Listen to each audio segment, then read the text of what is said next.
Check. Check 1 2. Check 1 2.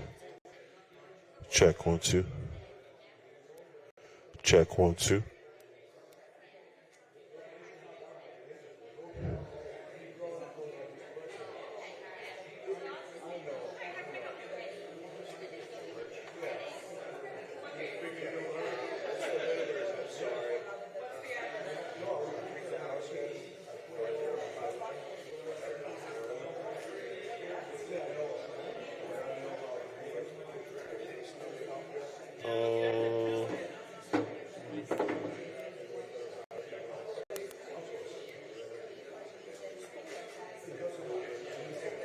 Check 1 2.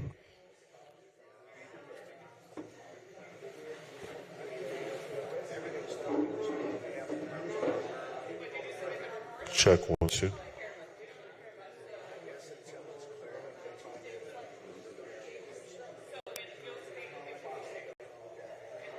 2.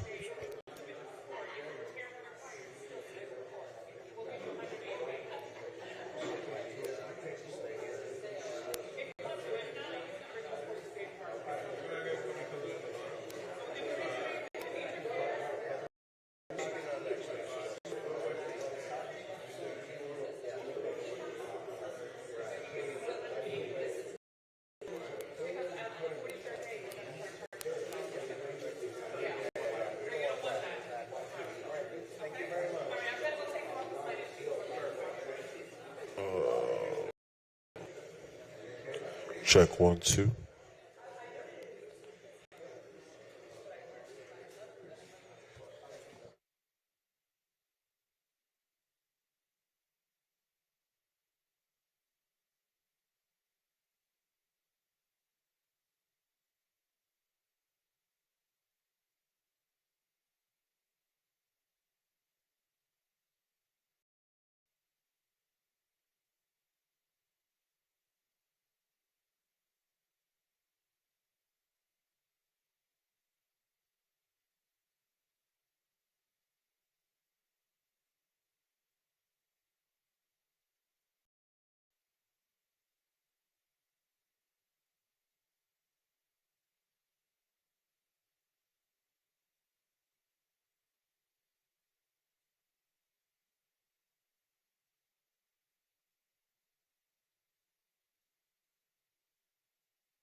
Check 1 2.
We're getting ready to start. Can I have everyone quiet down, please?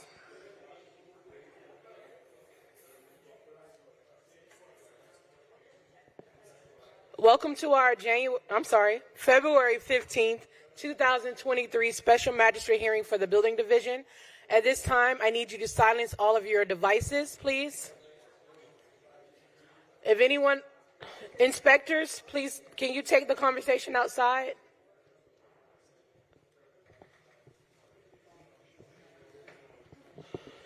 If you wish to speak at today's proceedings, please stand and raise your right hand.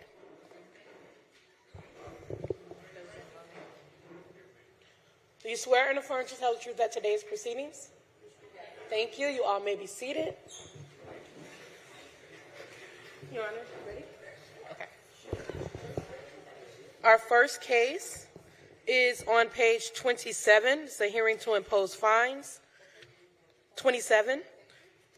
Inspector Preston Mark, property address 1824 Southwest 11th Court. Owner Thomas P. Lanigan. Case number CE 1903-0434. This case was first heard on 9/10/19 to comply by 10/22/19. Fine suspended as noted. One section complied at $50. City is requesting to impose the full amount of $62,850. Good morning. Inspector Mark, Building Inspector with the City, presenting case number and address as read at the Special Magistrate hearing 9/21/23, order for 42 days to comply and $50 a day. Thereafter, this case has complied 11/2/23. The City is requesting that fines be imposed as stated. The respondent can speak.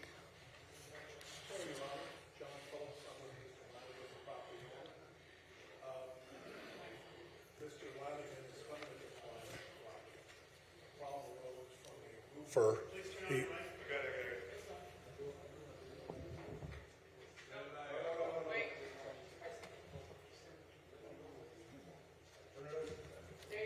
testing 1, 2, and a 1 and a 2. Anyway, John Phillips on behalf of Mr. Lanigan, who's present. Mr. Lanigan's a property owner. He's come into compliance. A problem arose from a prior roofer. He had the permit. The roofer never finalized it. Mr. Lanigan got a second roofer, and it's been signed off. I think Mr.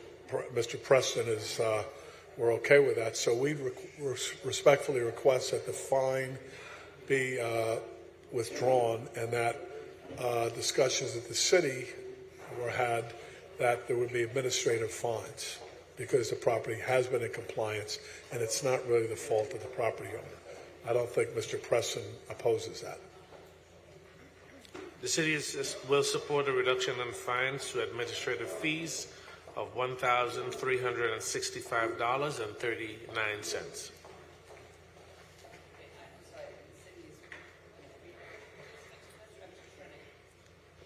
I'm sorry, I couldn't hear you. The city was in agreement with reducing it to the administrative costs only? Yes. Okay, well, if the city's in agreement with it, then so ordered. I'll reduce it to the administrative cost to be paid in 30 days, which would be March 16th, if I have it right. It doesn't, I don't have 30 days here. So it'll be by March 16th. Okay.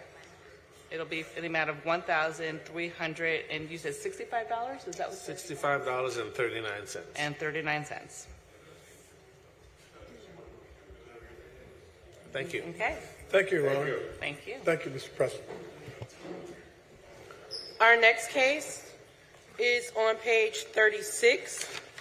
Senior Inspector Leonardo Martinez, property address 2591 Southwest 30th Ave. Owner 2591 Riverview LLC. Case number BE 2305-0027. This case was first heard on 9/21/23 to comply by 11/16/23. One section not complied at $50. City is requesting to impose the full amount of $4,500, which continues to accrue. Good morning, Your Magistrate. Inspector Martinez, representing the city, case and others as read. The case is not comply. I will let the representative to speak. Didn't understand that. The case is not comply. I'm gonna let the representative to speak. I filed for everything. I was trying to. So you're not in compliance is what he's stating. So You need to state your name for the record, please. Charles Biggie. okay, so you're still not in compliance. They want the fines to continue. Okay. I've done everything as far as pulling the permits, getting the all the stuff that they requested. The problem was when I bought the house, it was during the flood, and we had lost all the building stuff for the house, all the original plans, because it had flooded. So I went back to the city trying to find the original plans from when the dock was built, because all I did was repaired the dock, because I couldn't find the original permits or anything for that house, because it was built in the 50s and it didn't keep any of the files. Then I had to go back and reissue everything with the county and all the Corps of Engineers, which I've done all that, and the permit has been issued or in for inspection, and there was one change order or something like that. So I have done all that. So the only reason why it's not in compliance is because it's held up in limbo with the city. So you currently have permits right now? Or No, are they- no. Let me explain to you because it's okay. It took him a while to get the permit from Bora. The original permit. No, they need to apply for couldn't find environmental because in order for them to come to the city and process the permit application, okay, it needs to be they need to get this documentation from the environmental because he's working in the water. So that took him a little longer than he was expecting. As today, he has a permit application already submitted into the city. So The county's already approved everything. I had to go all the way back to the Corps of Engineers because the city didn't keep the original permit from when they built the dock. So it was who's existing. holding it right now? Where is the permit It's now? sitting with the city. it's in process. The court- It's in process. So it's So what beyond are you his- requesting? I'm requesting a delay for 63 days. And the city for there will not agree to to be it. fines. Okay, so I'm going to grant you a new compliance date is what you're asking for then, right? And to hold the fines. An extension, yeah. Okay, so I'm going to grant that. So I'm going to give you an extension for April 18th, 2024, which is the 63 days that you're requesting. Thank you, Your Honor. And in regards to the fines, Well, the fines will start running today. Will stop running today, and then if you're not in compliance, that's why I'm granting an extension. They're going to Okay. stop today, and then if you're This is where I obviously if you're shut not up in and leave. compliance by April 18th, then they're going to restart. thank you. Okay. Thank you. You're welcome.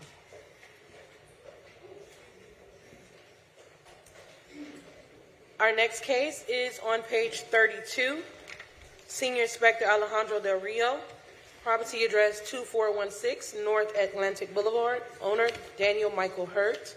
Case number BE 2303-0140. This case was first heard on 8/17/23 to comply by 10/19/23. One section not complied at $50. City is requesting to impose the full amount of $5,900, which continues to accrue.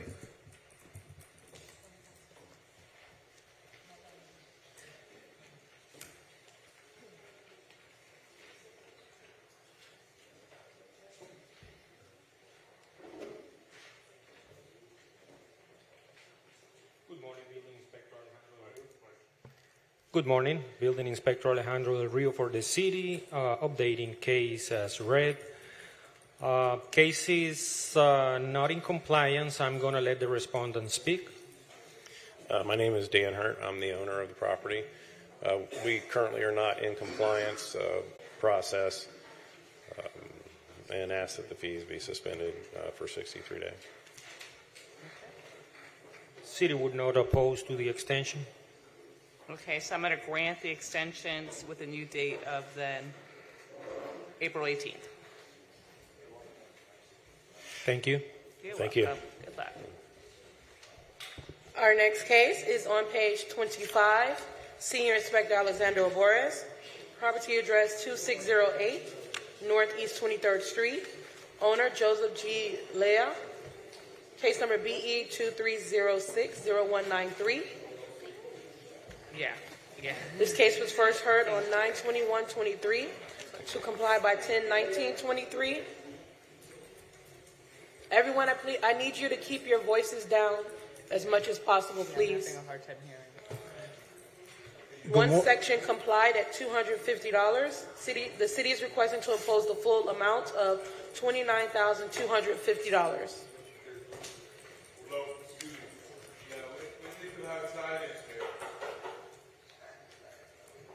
Maybe he can go outside. Good morning, Alexander Arbores, Building Inspector for the city, updating you on case number and address is read. This property was cited for violation of Florida Building Code, Section 105.1, work without permit, including but not limited to a total demolition of a single-family residence and installation of a chain link fence. The required permits were issued yesterday. The final required permit was issued yesterday, February 14th. Case is not complied as of yesterday, February 14th. The respondent is here to speak. I'm actually the property owner. The builder is still downstairs in the security line. He's the one that's actually done all the permits and has worked with you. Okay. Can you state your name for the record, please? Joseph Leija, L-E-I-J-A. Thank you. Do you need the property owners here to help testify, or are you ready to proceed? He is the property owner. I am the property owner. Oh, okay. But the builder is downstairs in the security line. He's been working with Mr. Alvarez. Okay. So to my knowledge, everything has been taken care of and all the permits have been done. Yes, that is correct. The case is complied as of yesterday. We are here today to impose the fines. So it's your opportunity to request it to be reduced, because you have right now, based on the violation, you have a fine for $29,250. The city is seeking the full amount, and it's your opportunity to ask for a reduction. Obviously, I would like to get a reduction of 20. I mean, I think the builder's been working with you for quite a while, and he's been, obviously, he can give you the steps he's been going through and what's been the delay, I think, on one of the final permits, but that's why I need the builder to respond. Yeah, this case was created back in June. It's been about 6 months, and it is for a total demolition of a single-family residence. The city cannot, at this time, does not support a reduction in fines. Cannot? It does not support a reduction in fines. It's up to you, your magistrate. Okay. Would you rather me wait for your contractor? I would, yes, Okay. please. Why don't we revisit? Well, I'm going to wait for your contractor to come to give you the benefit of that. Okay? Thank you. You're welcome. This case? Yes. Okay. One moment for my notes.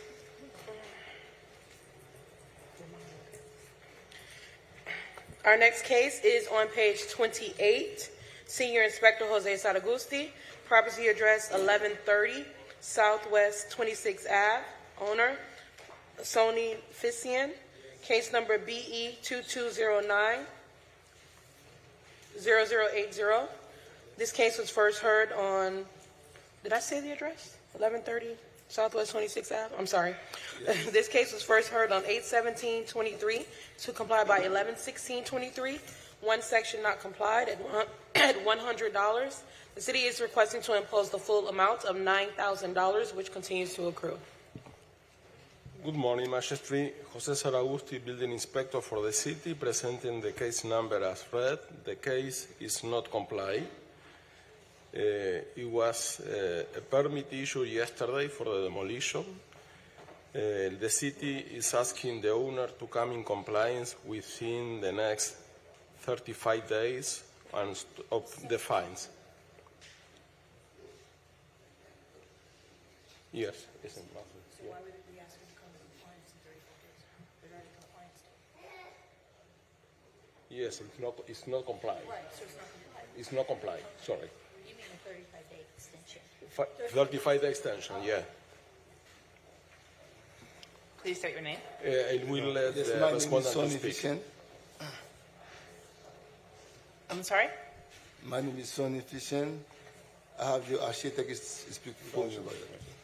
Can you speak in the mic? I'm having a really hard time hearing you.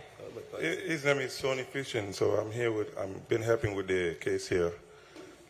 First, we went to make it legal for him. We tried to get a permit to get it legal because he bought the place just the way it is.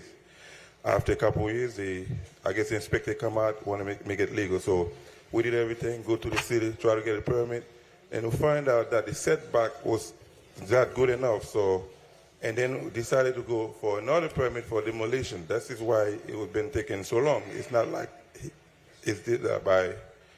Okay, so he's suggesting a 35-day extension. Yes. Okay. Okay.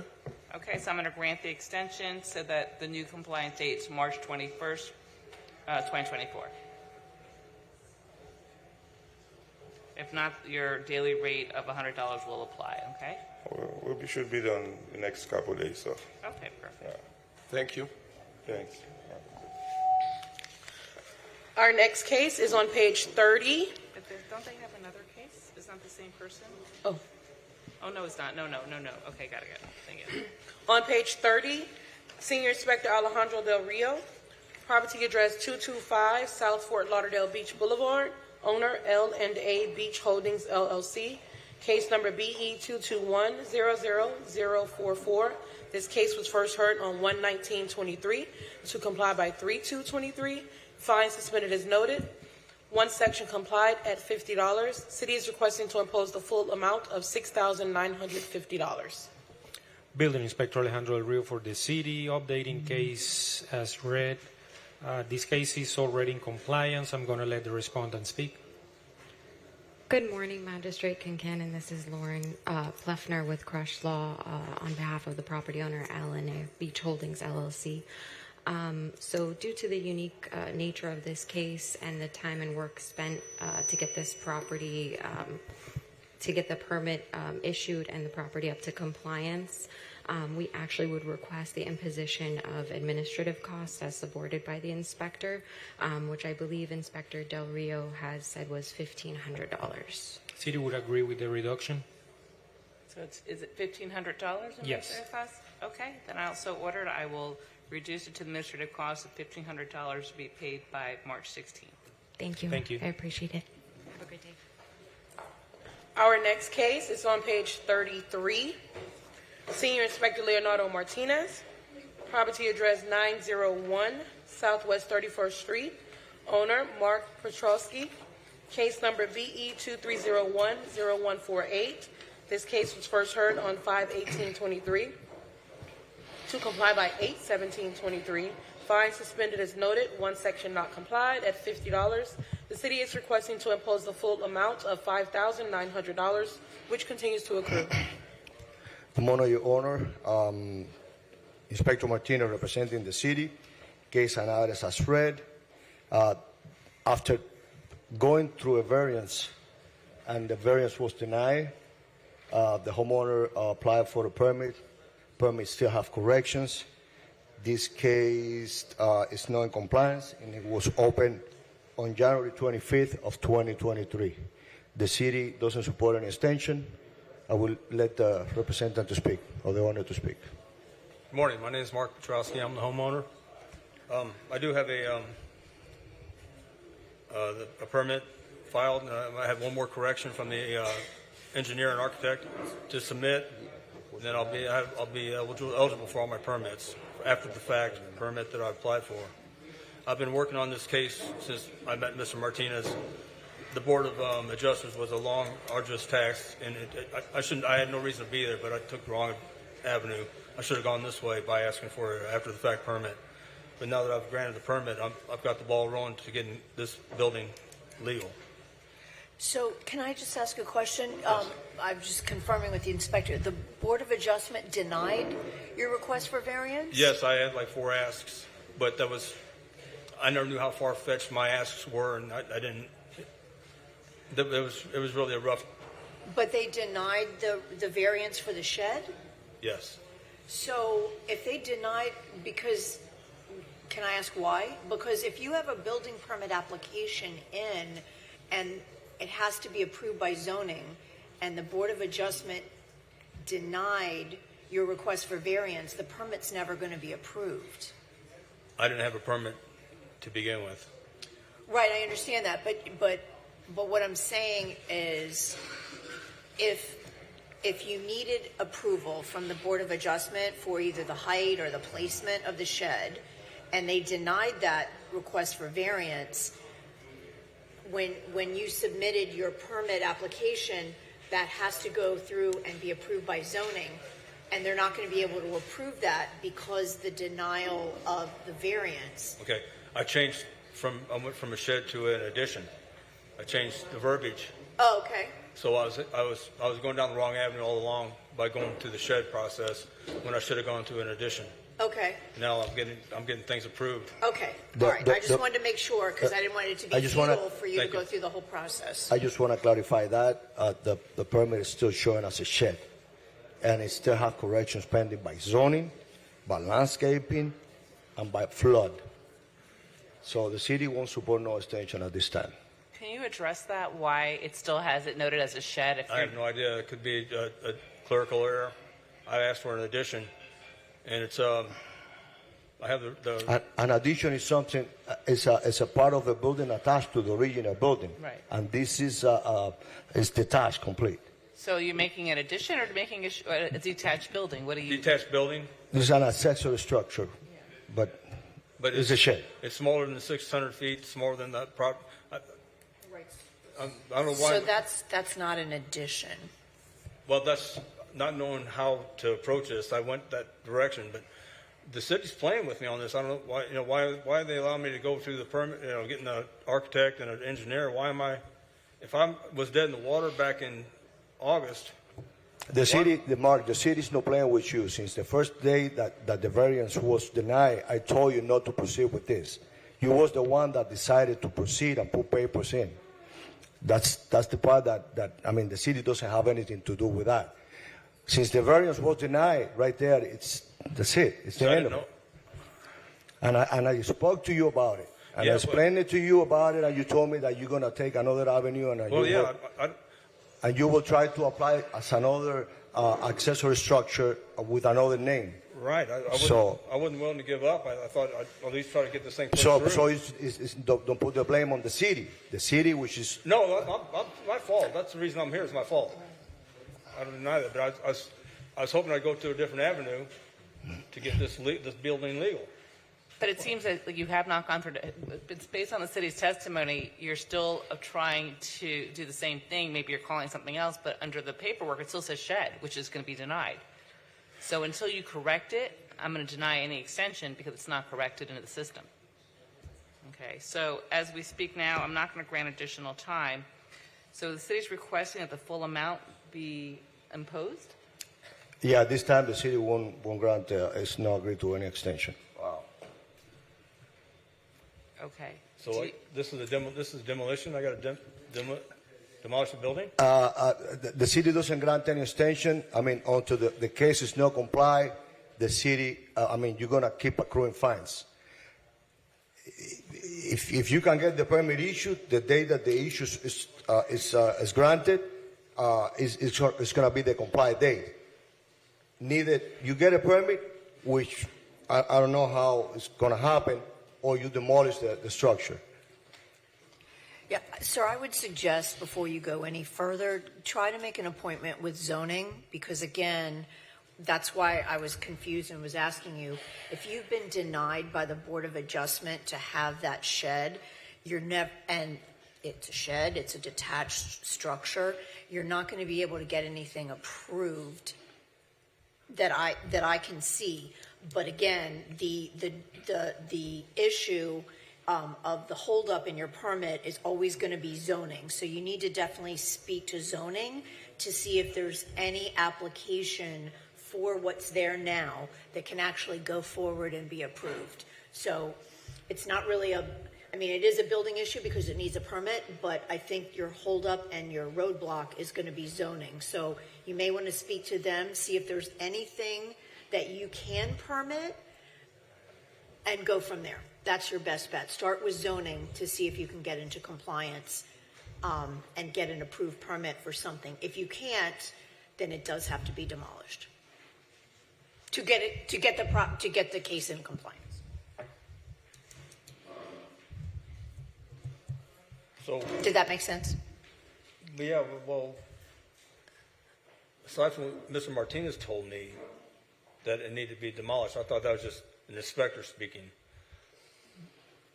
If it's but not, I never got anything in writing that said, in order to stop these fines, you need to demolish the building, or there's nothing Well, you have to come into compliance by getting a permit generally. Well, that's what I have a permit number here. Right. You have and a permit application number. You have a permit application right. number. I'm trying my hardest to get this thing pushed through. Until that doesn't get approved, it doesn't become a permit. You have a permit application in the city.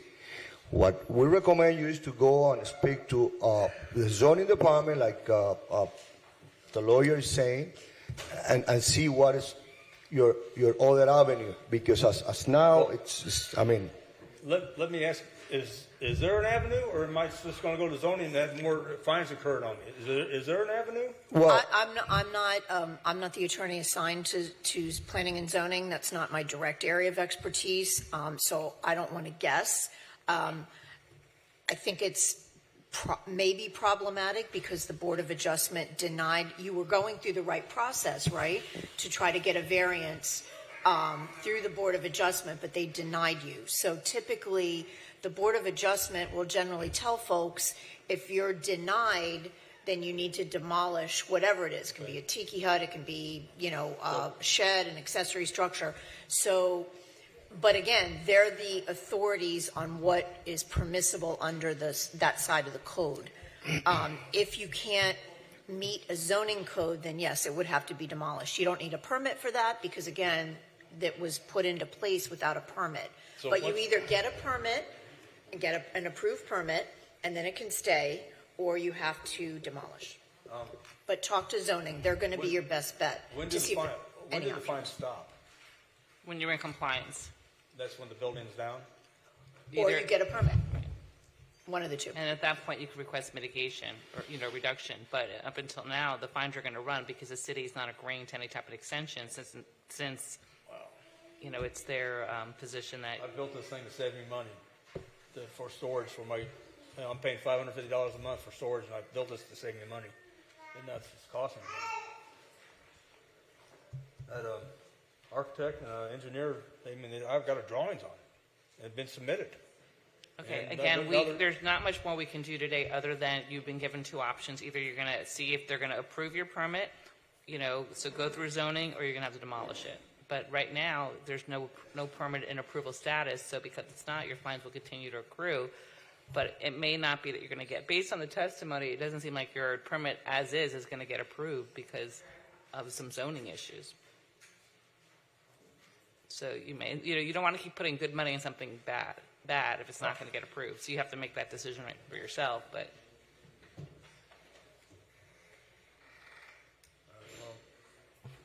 once you're in compliance, you request mitigation. Thank you, Your Honor.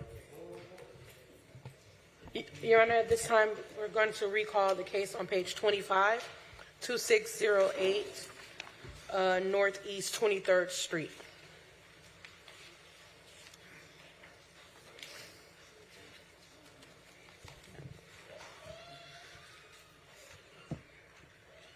Good morning. Hey, good morning. How are you? Good. Please state your name. Vincent Licata. And what is your relation to the property? I'm the general contractor, not who did the demo, but who is coming into compliance and hopefully going to build his new home. Okay. All right. I'm going to have the city reintroduce the testimony so it'll give me some more perspective. Okay, so Inspector Arbores for the city updating you on case number and address is read. The case was cited for violation of Florida Building Code Section 105.1, work without permit, including but not limited to a total demolition of a single-family residence and installation of a chain-link fence. The case came into compliance yesterday when the final master permit was issued, and the contractor is here. He's stated to provide an update. So the city was not agreeable to a reduction, so I need some testimony from you that would provide a basis for a reduction of the fine of $29,250 the city's requesting that be imposed. So I need some insight as to why there should be a reduction. Your Honor, if I may add, after discussing with my chief, we will support a reduction to half the amount. We will not oppose, if it's okay with you. Okay, to what amount? $15,000. $15,000, okay. Okay, let me hear from the... Okay, so as you know, the demo permit was required to come into compliance. When we submitted other permits were required. So it wasn't just a demo. We had to do a fence, landscaping, tree permit, and a plumbing permit as well. The permits were submitted by hand, because when you do a code compliance case, you're not allowed to submit them on the internet through the portal. So I brought them in to the code case compliance office, and I spoke with that young lady over there, and Katie, and I explained to her what the situation was, that, you know, we're trying to get this through. I knew that another meeting was coming in for the next docket the following month, and I asked to be put on that docket to explain where we're at, what the progress was, how much we've gotten done, what's been submitted. We weren't allowed to be on the docket, and we weren't put on the docket until today to get to talk to you. So I know it's not your guys' intent to make it a financial hardship for us. You guys want us to get into compliance, and, you know, we tried really hard to do that. And I just hope that you guys can help us with this now that we're in compliance and we can move forward. We'd like to build a new house on the property. I'd like to build the new house on the property. Okay. And So like I said before, the case was created back in June of last year. That's the violation. It's been, I mean, it was there for 6 months, right? And it is for a total demolition of a single family. It's not just a door removal. It's just a complete demolition. The city does not oppose a reduction in fines to $15,000, half the amount. What was the cost of, it's the fence was the main thing? He didn't have a fence? No, the problem was that they went in there and demolished the whole house. No permit. We have, there's a procedure that we have. We require a demolition permit to make sure that we are they're in compliance with asbestos. It's an environmental permit that needs to go through. It's a big deal. We need to make sure that yeah. the plumbing, sewer lines are properly capped. There's a list of things, and this is why we require a permit to make sure that it meets the minimum standards of the Florida Building Code. And none of this was done. So these are like safety issues. Why didn't you guys follow that when you did the demolition, or you weren't the? No, I came in after that. Okay. And the person that did that is now gone. Oh. Yeah. Like he just disappeared on you? Yeah. Did he take your money and run? Yes. Did you file a lawsuit against him? No. How much money are you out? About $5,000. That was for the demolition. He didn't take the money He, and run. he did do the demo, yeah. But now he's out a lot more if this. Okay, so, you know, I can appreciate your hardship. I can appreciate the city trying to make sure that you follow the rules, because there's a lot of safety issues that are involved here. So I'm going to reduce it to $10,000. Okay, I'm going to take the city's testimony into account. I'm going to take your request into account, but I am going to reduce it to $10,000 to be paid. May I just ask something? If we could have got in here a month earlier and updated you guys on the process of everything, we could have maybe have gotten an extension on the fees to have not been imposed. And if we could have stopped those fees of being imposed back then. But I don't know about that, because they demolished it without permitting. So you would have been after the fact permitting is what you're asking for. So I don't know that you would have gotten an extension because you already were not in compliance when you did demolish it. So, you know, I mean, based on, you've agreed that there's a protocol that needed to be followed. It wasn't followed. Yeah. So, you know, unfortunately, things happen. I know it's not all your fault, and that's why I'm reducing. I mean, you're fined for $29,000. I'm reducing it to a third of that, $10,000. So those are the fines. Okay, thank you. You're welcome. So to be paid, I guess, March 16th, 2024. Thanks. Thank you. You're welcome. Our next case is on page 28.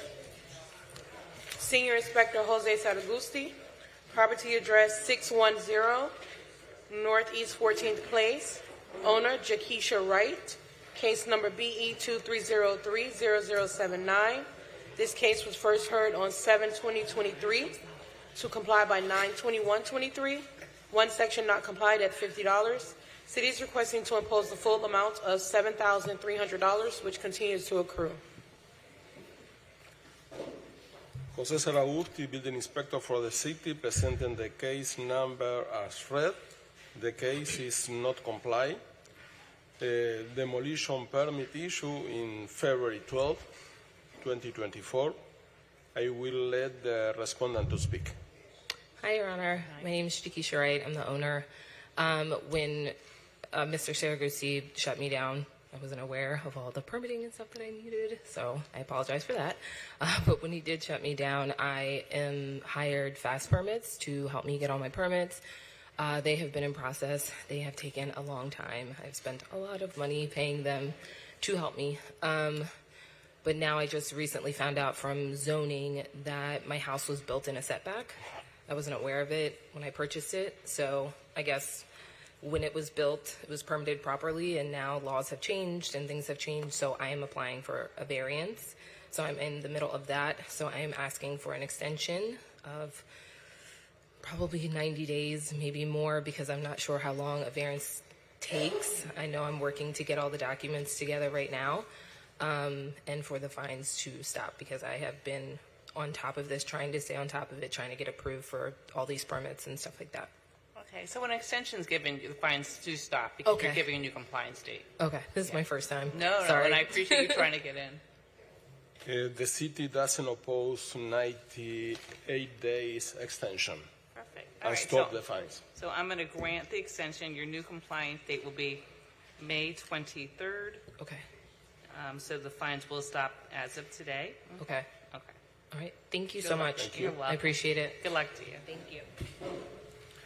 Our next case is on page 24, Chief George Oliva, property address 5300 Northwest 9th Ave, owner Powerline Industrial Center, Common Condo Association, Inc., case number BE 2107-0248. This case was first heard on 3/17/22 to comply by 4/28/22. One section complied at $100. Total fines $39,200. The city is requesting to vacate the previous order from 7/20/23 and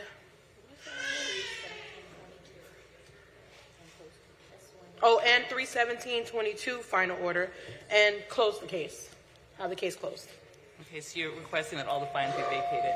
Okay. Yes. Yes, we are requesting the fines to be vacated and the order to be complied, they're in compliance. Okay. You can state your name for the record. Andrea Norman, and that's great with us. Okay, I'm going to grant the request and vacate the orders. Thank you. You're welcome. One moment, please.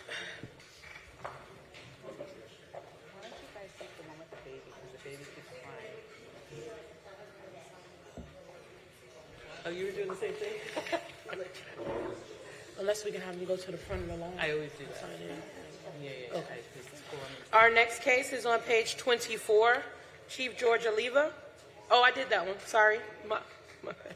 Page 25, Inspector Linda Holloway, property address 401 Northwest 7th Terrace, owner Mount Hermon African Methodist Episcopal Church, Inc., case number BE 2308-0113. This case was first heard on 10/19/23 to comply by 11/30/23. One section complied at $50. Total fines $1,300. The city is requesting to reduce fines to administrative costs of $822.39. Good morning, Your Honor. Inspector Linda Holloway on behalf of the city, presenting case number and property address as read. This case was brought into compliance.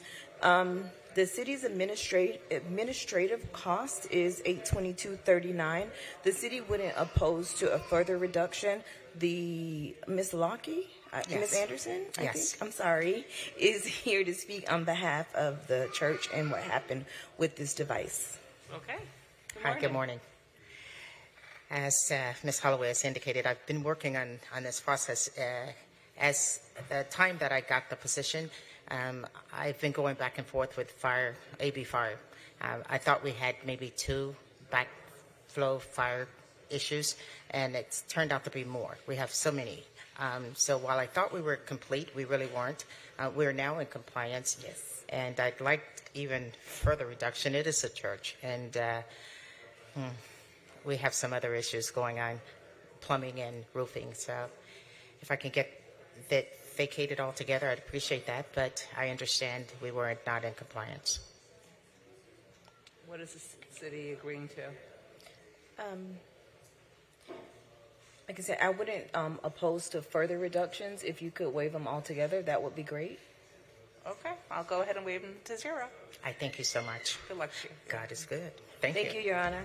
You're welcome. It's a church. Our next case is on page 36. It's Senior Inspector Leonardo Martinez, property address 2900 Banyan Street, 101. Owner Jeffrey Paul Johnson Trust.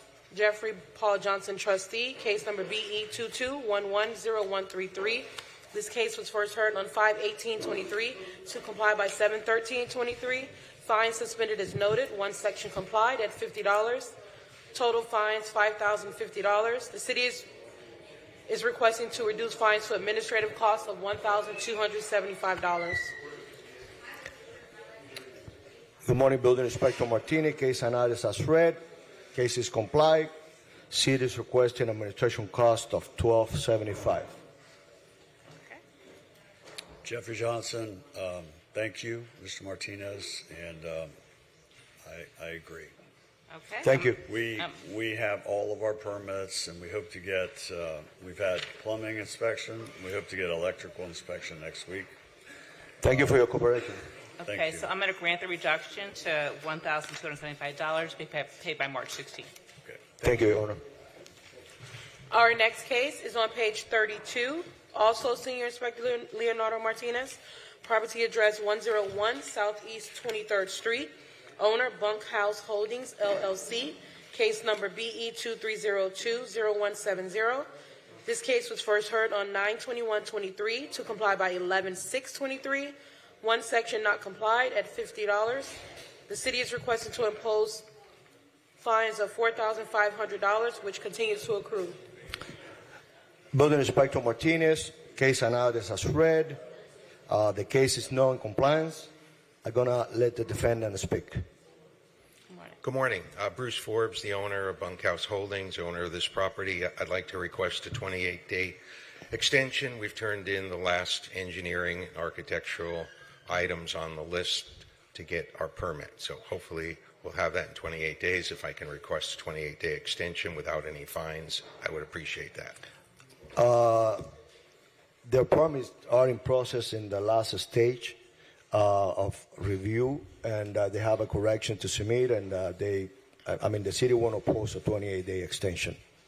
Okay, I'm going to grant the 28-day extension with a new date of March 14, 2024. Thank you, Your Honor. Thank you. I have a quick question also. Chad Craisman, CLK Builders. You got to talk on the mic for me. It's my contract. Chad Craisman, CLK Builders.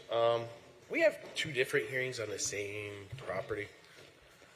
We also got to come back again March with two different inspectors on the same property. Yeah, because it's two different. There are two buildings on the same property. In one case is handled by another inspector, and this is. It's a different. Yeah, it is. And they both. But it's the same issues. No. But there are two different properties. So the other one that's in March. Yeah. Is the front property, and this is the back property. This is the rear property. The other one is the front property. But it's all on one property. Yeah, but it doesn't matter. But was cited in different times. So the other case is handled by Inspector Preston Mark, and this case is handled by me. Okay. And all right. Let me be clear. So I'm granting the extension, and the fines will stop as of today. Obviously, if you're not compliant in 28 days, they restart. Okay. We got to come back. All right. Thank you. Make it back. We turned in it's his fourth set of revisions. So it's been a The long other process. the other case isn't before us today, unfortunately. Okay. Yeah. So the other one would just still have to probably make it if we don't have the permit issued by that. Yes. And that's a walkthrough. Okay. Thank you. Thank you.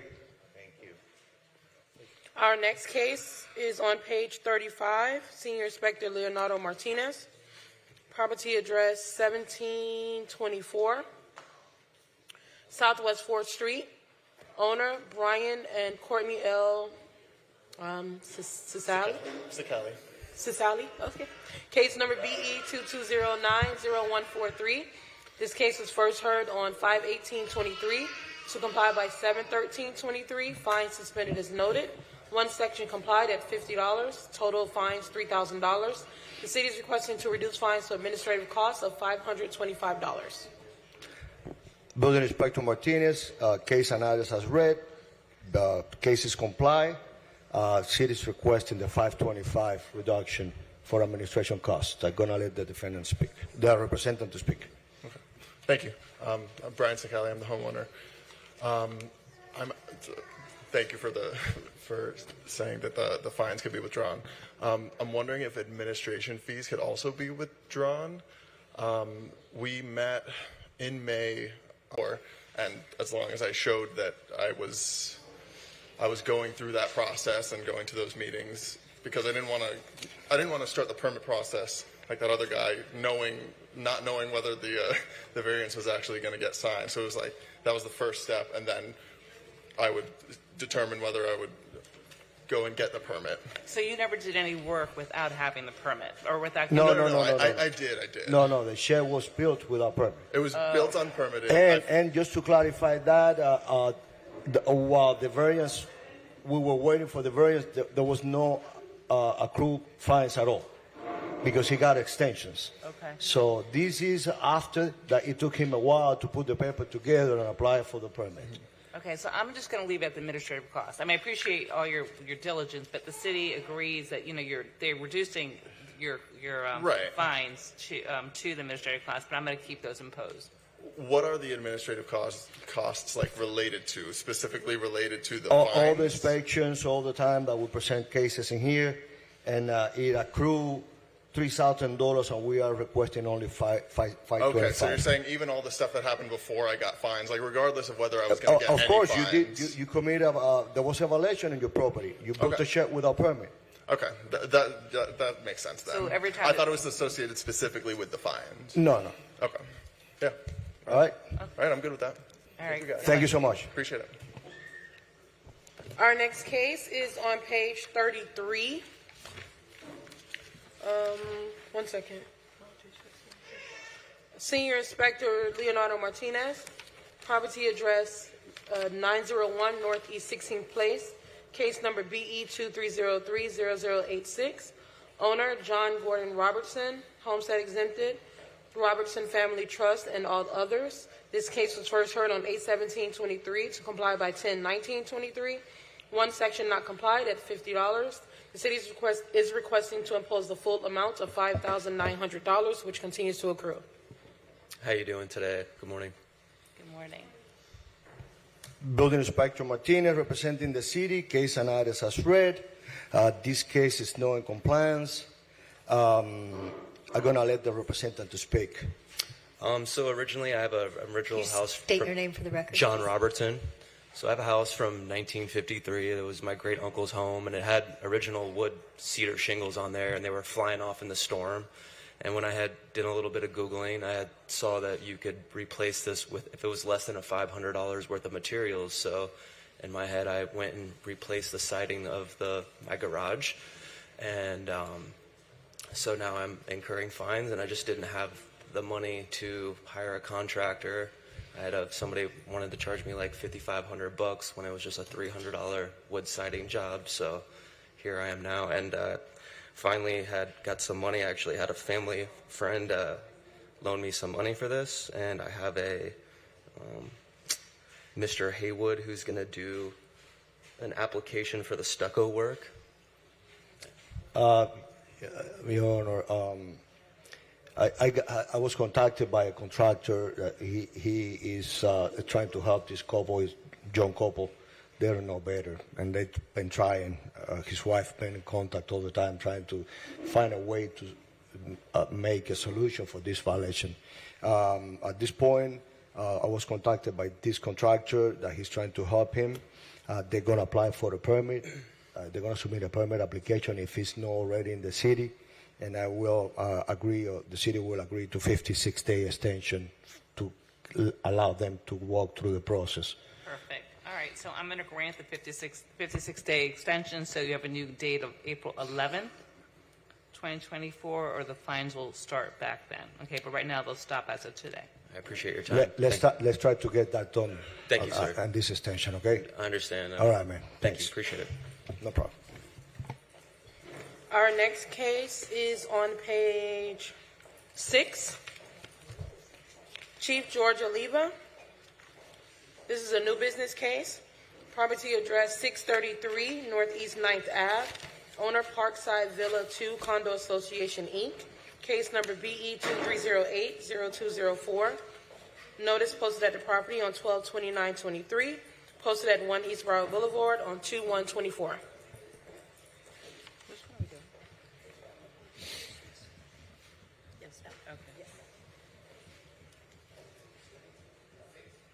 Morning.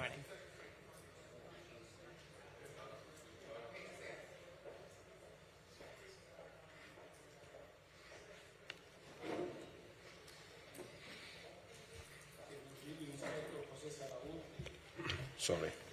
Senior Building Inspector Jose Saragusti, on behalf Chief George Oliva, presenting the case as read. The required safety inspection report has not been approved. The city is asking for the owner to come in compliance by submitting the report in the next 42 days and a fine of $100 per day thereafter. I will let the respondent speak. Okay. My name is Robert Leonard, and I have the report, but when I tried to upload the thing into the system, it didn't like me. So I had already made an account and put in my password, and then when I tried to download this into it, it wouldn't accept my password or whatever. But it's done. You have now 42 days extension. All right. Thank you. You can do it. You have time to do it. Okay. All right. All right, so I'm going to give a compliance date of March 28, 2024, or $100 a day. All right. Okay? Thank you very much. Thank you. All right. Our next case is on page 24. Senior Inspector Mary Rich. Property address 1470 North Dixie Highway. Owner Wisteria Court Condo Association, Inc. Case number BE 2303-0012. This case was first heard on 8/17/23 to comply by 10/19/23. One section not complied at $50. City is requesting to impose fines of $5,900, which continues to accrue. It's already on. Good morning, Magistrate Inspector Rich with the City of Fort Lauderdale. Case and address as stated by the clerk. This is a Massey hearing. I'll let the respondent explain what has occurred. He's going to be requesting an additional 63 days because there was a little confusion with he has multiple cases at the property. Okay, thank you. Dale Clappison, property manager for the building. So yes, as Inspector Rich noted, so under case number CE 22040523, there was numerous violations under that violation. One of them was some fence repairs. We went ahead pursuant to that and made the fence repairs. The larger, I guess, issue is that we're going to be replacing the entire fence. So it was my understanding that just doing those fence repairs, we didn't need a permit until we did the whole entire fence. I now understand completely what we have to do, so I'm requesting the 60 days so that the board can vote on a contractor and then move forward with the permitting.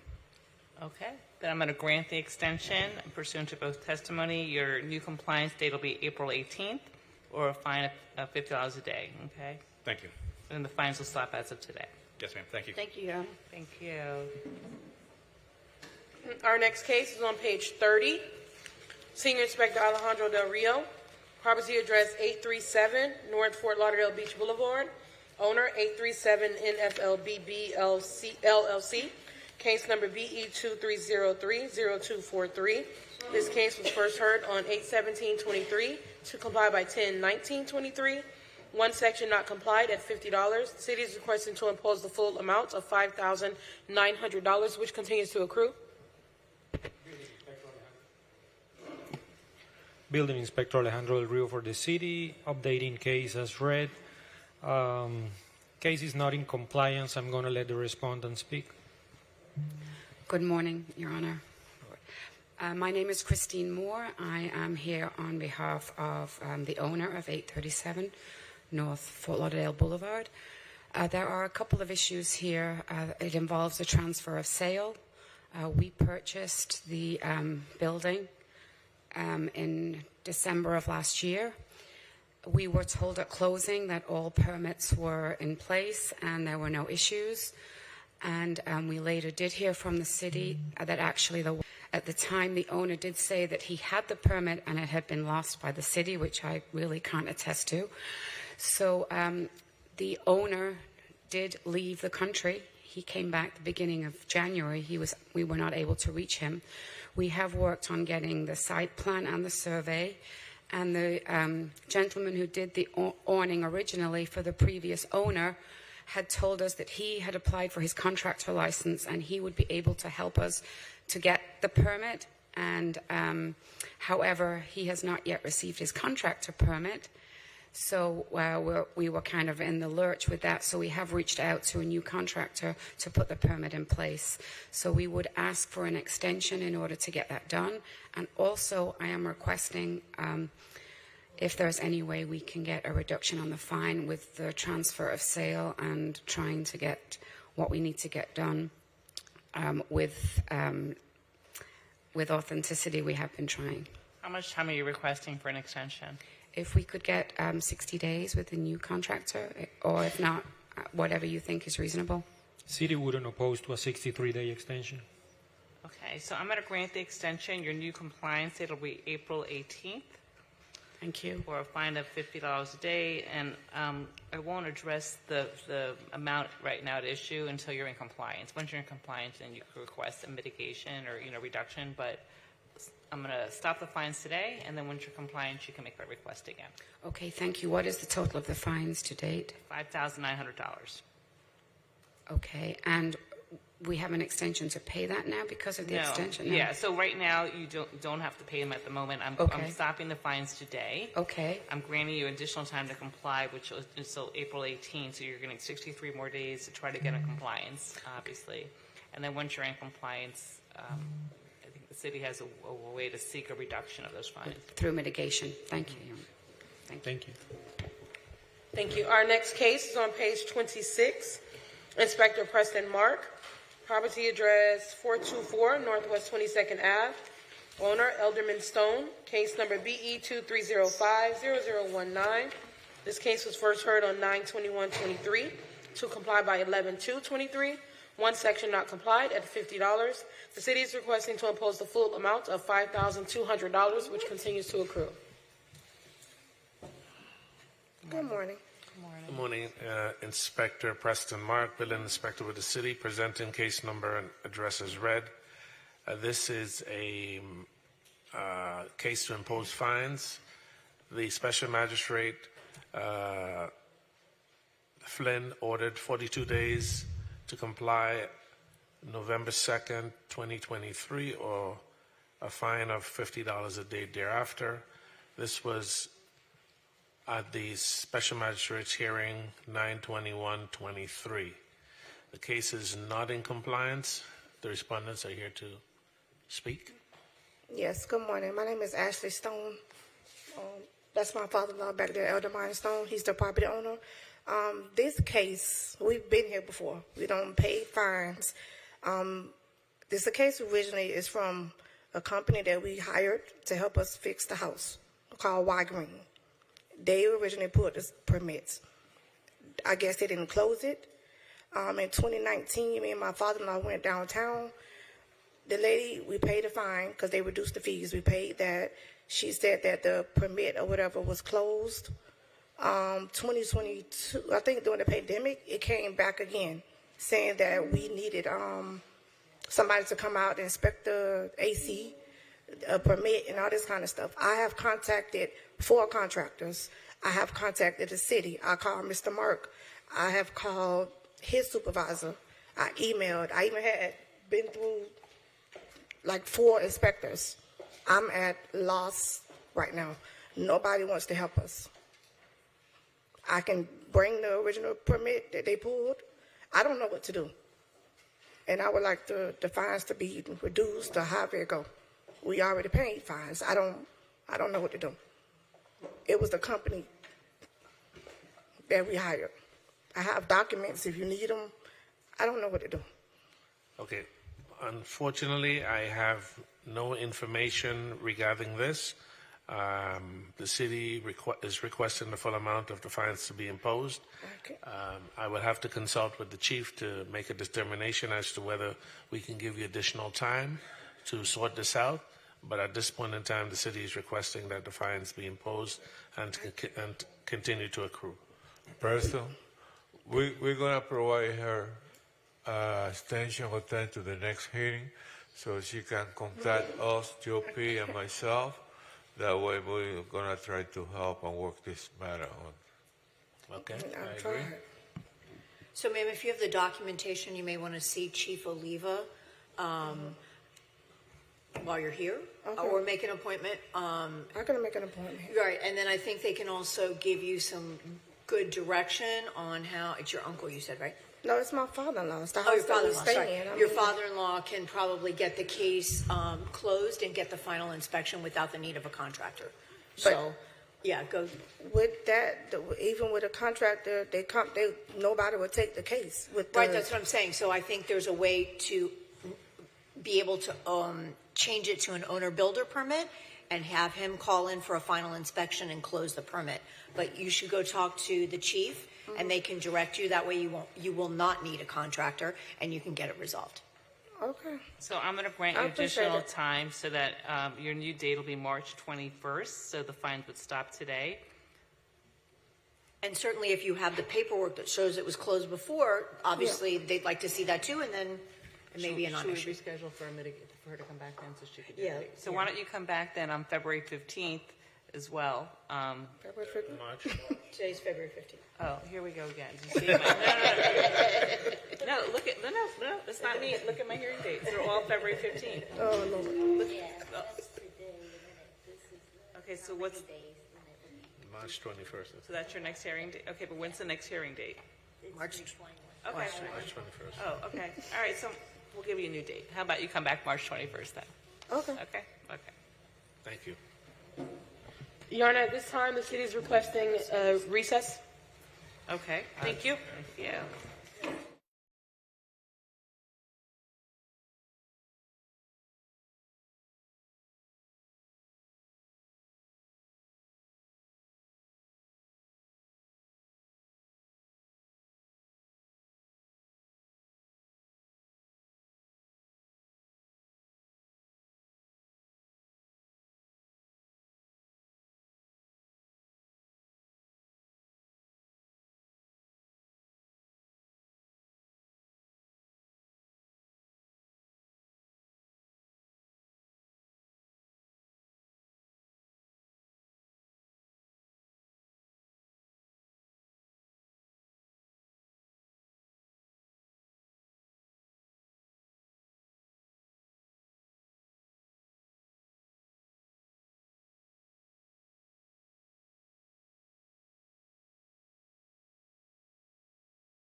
Okay, at this time, we're going to resume our hearing. Jerry, we're good? Okay. Our next case is Inspector Leonardo Martinez on page 35. Property address 2487 Andros Lane. Owner Mikhail Davidovich. Case number BE 23010130. This case was first heard on 9/21/23 to comply by 11/16/23. One section not complied at $50. The city is requesting to impose the full amount of $4,500, which continues to accrue. Good morning. Inspector Martinez representing the city. Case analysis as read. Case is not comply. I'm going to let the representative speak. Yes, go. Good morning, Corey Weiner, Permit Expediter. Currently, we're on this third round of reviews for the demo permit. Everyone has approved except for plumbing, which is tied to the sewer cap. The sewer cap inspection was completed on Tuesday, which is approved, so we're just waiting for the plumber reviewer to close it out. I tried to call this morning, but he's in a conference, so I would say the next day or so it should be closed. A couple days for them to fee out the permit, for us to pay for it, download it, and then start the demo, I would say maybe like within a week. So, how much time you need? A week? Maybe 30 days just to play it safe, just because you never know. Okay, city will grant be agreed to 28-day extension. Okay, all right, so I'm going to grant the extension, 28 days, with a new compliance date on March 14, 2024. Thank you. Thank you. I have a question regarding the fees and fines. The fines will be adjusted at the end. So the fines will stop today, Okay. and then, like he said, we'll... Okay. All right, thank you. Thank you very much. Have a good Thank day. you. Thank you. Bye-bye. Our next case is on page 29. Senior Inspector Jose Sanagusti. Property address 1881 Davie Boulevard. Owner HIG LLC. Case number BE 22040027. This case was first heard on 10/20/22. To comply by 12/15/22. Fine suspended as noted. One section complied at $50. Total fines $9,750. The city is requesting to reduce to administrative costs of $1,929.52.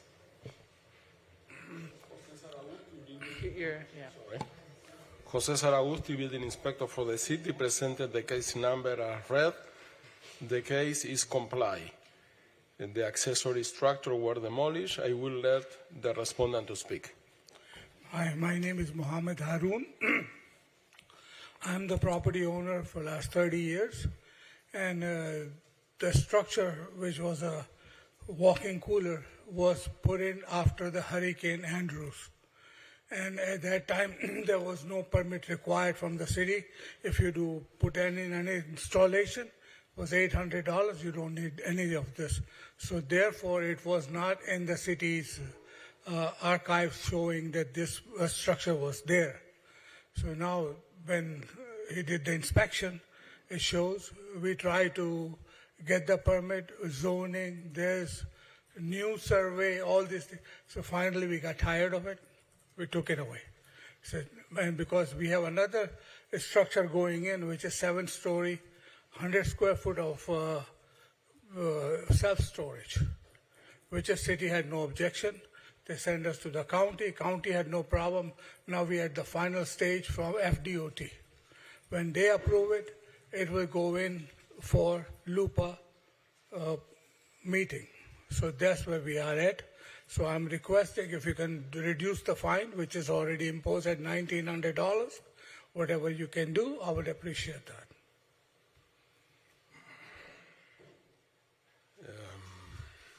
We can reduce the fines to $900. I would appreciate that. Okay, and then I will go ahead and reduce them to $900 to be Thank paid you. by March 16th, okay? Thank you. You're welcome. Thank you. Thanks. Our next case is Chief George Oliva on page 6. It's a new business case. Property address 600 Southwest 27th Ave. Owner, Church of God Christian Center, Inc. Case number BE 23080365. Notice posted at the property on 24, posted at 1 East Broward Boulevard on 2/1/24.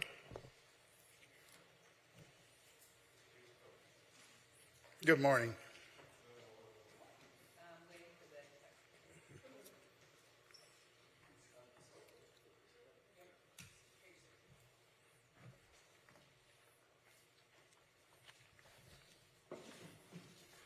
Building Inspector Saragusti on behalf of Chief George Oliva, presenting the case and address and red. The required safety inspection report has not been approved. The city is asking for the owner to come in compliance by submitting the report in the next 42 days and a fine of $100 per day thereafter. I will let the respondent speak. This is new for all of us. Please state your name for the record. My name is Daniel Boyd. Okay. And you're here on behalf of Church. I'm the pastor of the church and registered agent. Okay. All right. It's your opportunity to respond to what he. Okay. What we're requesting is more time because we're trying to find out what this is all about. And this is new for us. We've never been through this type of inspection. We've contacted a couple of inspectors, but we have not heard from them. We cannot allow more than 40 days, 42 days extension in this moment. It's regulated by the code, and you need to try to resolve, to present the case, the inspection, the report for this date, the 42 days. Okay. So what are you saying? So you have until March 28th to get Okay. into compliance, or there'll be a fine of $100 a day. Okay. But, I suggest you reach out to the inspector and work with them to see what is it that you need to do, since you seem a little, you're not sure what you need to get done. Thank you. Okay, so there's no fines running today, but know that you have 42 days to get in compliance. Appreciate it. You're welcome. Thank you. Our next case is on page 32. Senior Inspector Alejandro Del Rio, property address 2670 East Sunrise Boulevard parking. Owner Sunrise at Galleria LLC. Case number BE 211-20119. This case was first heard on 6/16/22 to comply by 10/2022. One section not complied at $100. The city is requesting to impose the full amount of $14,700, which continues to accrue. 3 suspensions noted. Building Inspector Alejandro Del Rio for the city, updating case as read. Case is not in compliance yet. I'm going to let the respondent speak. Good morning, Patricia Tennies. I'm with the Allowed Properties. We've been working on this for a year. We finally got our final inspection report in yesterday, so I am in the very final process of getting this project done and in compliance. So at this time, I'm just requesting an extension until the next hearing, and then we can address the fines after I get in compliance. Okay. City agrees with that. Okay, so I'm going to grant an extension. Our next hearing is March 21st. Okay? Order to reappear. Order to reappear from March 21st. Yeah. Thank and you I'm going to so grant the much. extension as well. Okay. Thank you. Thank you. Our next case is also Senior Inspector Alejandro Del Rio on page 31. Property address 1790 East Las Olas Boulevard, 15. Owner Eric Schultz. Case number BE 2303-0131. This case was first heard on 8/17/23 to comply by 10/19/23. One section complied at $50. The city is requesting to impose the full amount of $1,900. Building Inspector Alejandro Del Rio for the city, updating case as read. This case is already in compliance. I'm going to let the respondent speak. Good morning. Thank you for your time. Eric Schultz, owner of the property. I began a kitchen remodel, replacing the cabinets as is. I was called in for violation of work without a permit. It was my understanding that I would need a general building permit and a plumbing permit. That was all submitted actually prior to my original hearing. That was approved, and the comments came back that I needed an electrical permit as well. So I hired a contractor. He told me that he could file for the permits and that it wouldn't be an issue. After a couple weeks, he went silent on me, found a new guy to do it. He also went silent on me, and then I got the third person to finally get the permits in and approved. As of today, all the work has been done, it's complete, and all permits have been finalized, and I'm done. So I would like to request that the fines due to the delays be waived. Okay. Did you lose money every time you had to hire another contractor, or you just kept not getting responses from them? One, I did lose some money, and the other one, they told me they could do it. They were ready to get going. It was going to be submitted, and then didn't hear anything back. How much money did you lose? Probably $800. Did you sue them or do anything, any legal action, or no? No, that would take too much time. But and pain. you paid them, they didn't do the work? They did, and then it just wasn't getting done, and I was frustrated, and so I had to move on and find somebody that could get it done in time. Okay. Anything the city wants to add, or no? City would agree to a reduction of the fines to $250. Okay. Are there administrative costs or none? No. Okay. All right. I'll agree to the reduction, $250 to be paid by March 16th. Thank you. You're welcome. Thank you. Our next case is on page 29. Senior Inspector Jose Saragusti. Property address 5560 Northeast 26th Ave.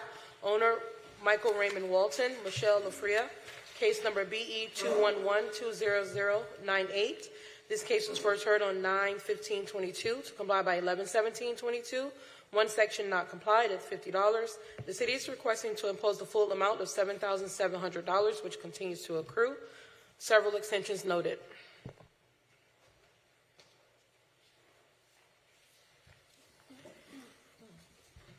Jose Saragusti, Building Inspector for the city, presenting the case number as read. The case is not comply. I will let the respondent speak. Good morning. Mike Walton, property owner. We're currently asking for a rehear at the Board of Adjustment, and so we're waiting to hear for that so that we can resubmit for the Board of Adjustment on the variance. Has it been denied before because you're asking for a rehearing? Yes, we're going to make some changes. So there will be some construction involved once we get the variance request. Okay. And when is there a rehearing scheduled? Do you have a date? No, we applied to ask for a rehear, and we're waiting to hear back. Okay. And when was that? When did you apply? We applied in December, and then it was deferred in January, and then I wasn't able to attend last night, so I either asked for a deferment or if they could vote on it in my absence. So you don't know what the rule is? As of last night, no, I don't know. Okay. The city requests a 63 days extension and stop the fines. Okay. Obviously, if you get the rehearing granted and you have an extension, we'll deal with another date because I guess the trajectory will change. Yeah. Okay. So I'm going to grant the 63 days so that you have a new hearing. It'll be, new compliance of April 18th. Great. Thank you. Thank you. And the fines will stop today. Okay. Our next case is on page 31. Senior Inspector Alejandro Del Rio, property address 1100 Mangle Isle. Owner Richard J. Stadler. Case number BE 21090159. This case was first heard on 4/14/22 to comply by 5/19/22. One section complied at $50. Total fines $30,750. The city is requesting fines to be abated. Building Inspector Alejandro Del Rio for the city. Updating case as read. Case is complied. I'm going to let the respondent speak. Sure. Yes, hi, Richard Stalder, property owner. This goes back actually years and years. This was a boat lift, small boat lift that had been on the property on the canal there for over 20 years. I actually had the house rebuilt. I knocked it down and rebuilt it, got all the permits, seawall, dock, everything that I was, the contractor got to get the ability to move in, this occupancy document.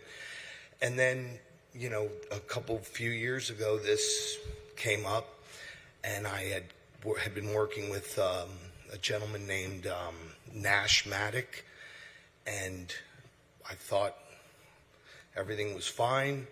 And then I'd emailed him and hadn't heard back, and then I guess he had I recently found out he'd been transferred to another role within the city, and then Mr. Del Rio began communicating with me, and immediately the lift was old as heck anyway, so I just pulled it out and had no idea fines were accruing. I know ignorance isn't a defense, but that's God's truth, because the lift was worth next to nothing, and I would have certainly pulled it out. So I'm requesting that fines be removed, and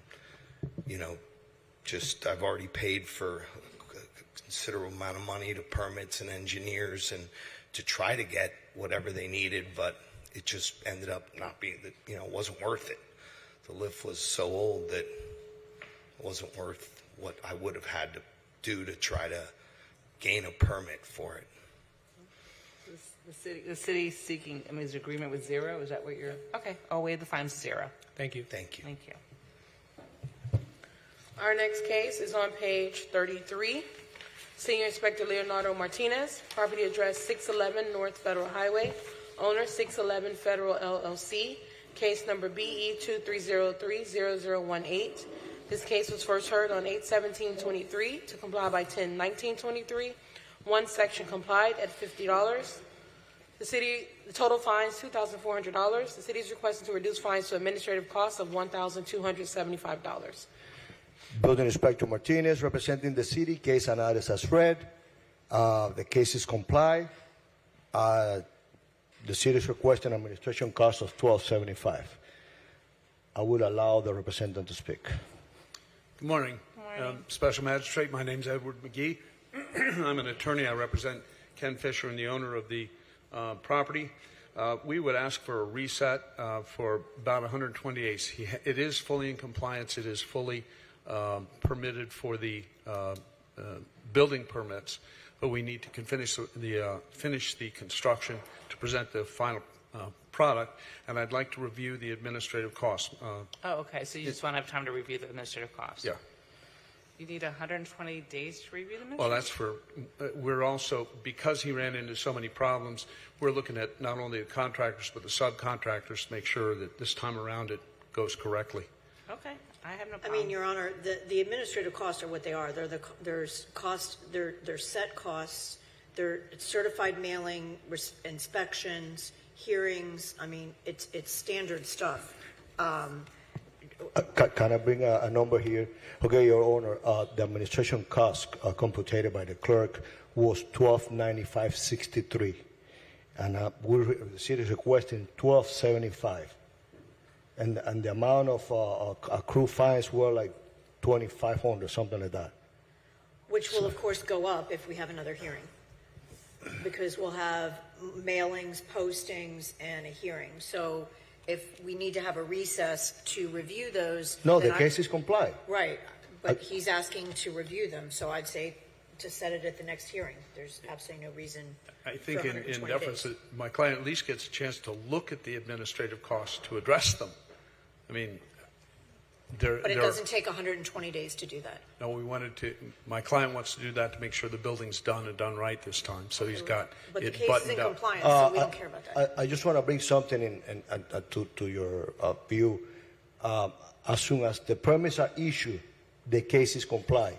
If there is a discrepancy between the owner, I explained that to him yesterday, between the owner and the contractor, the city doesn't have anything to do with that. I can bring you proof that all the permits went through review and the permits are issued. So I don't see what is the sense to bring this back again to the He just wants to go over the administrative costs. That's all he's, and I don't know how much there is leeway in changing them, or if in fact those are costs that are just the routine costs based on postage and everything else that the city has.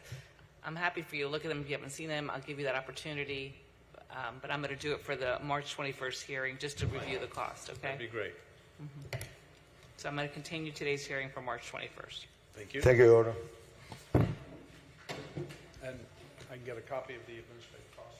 No, it was in Our next case is on page 12. Chief George Oliva, property address 1050 Seminole Drive, owner the Villa of Sunrise Bay Association, Inc., case number BE 2308-0151.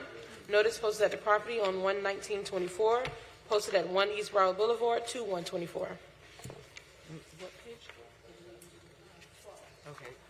Okay, got it right. Okay.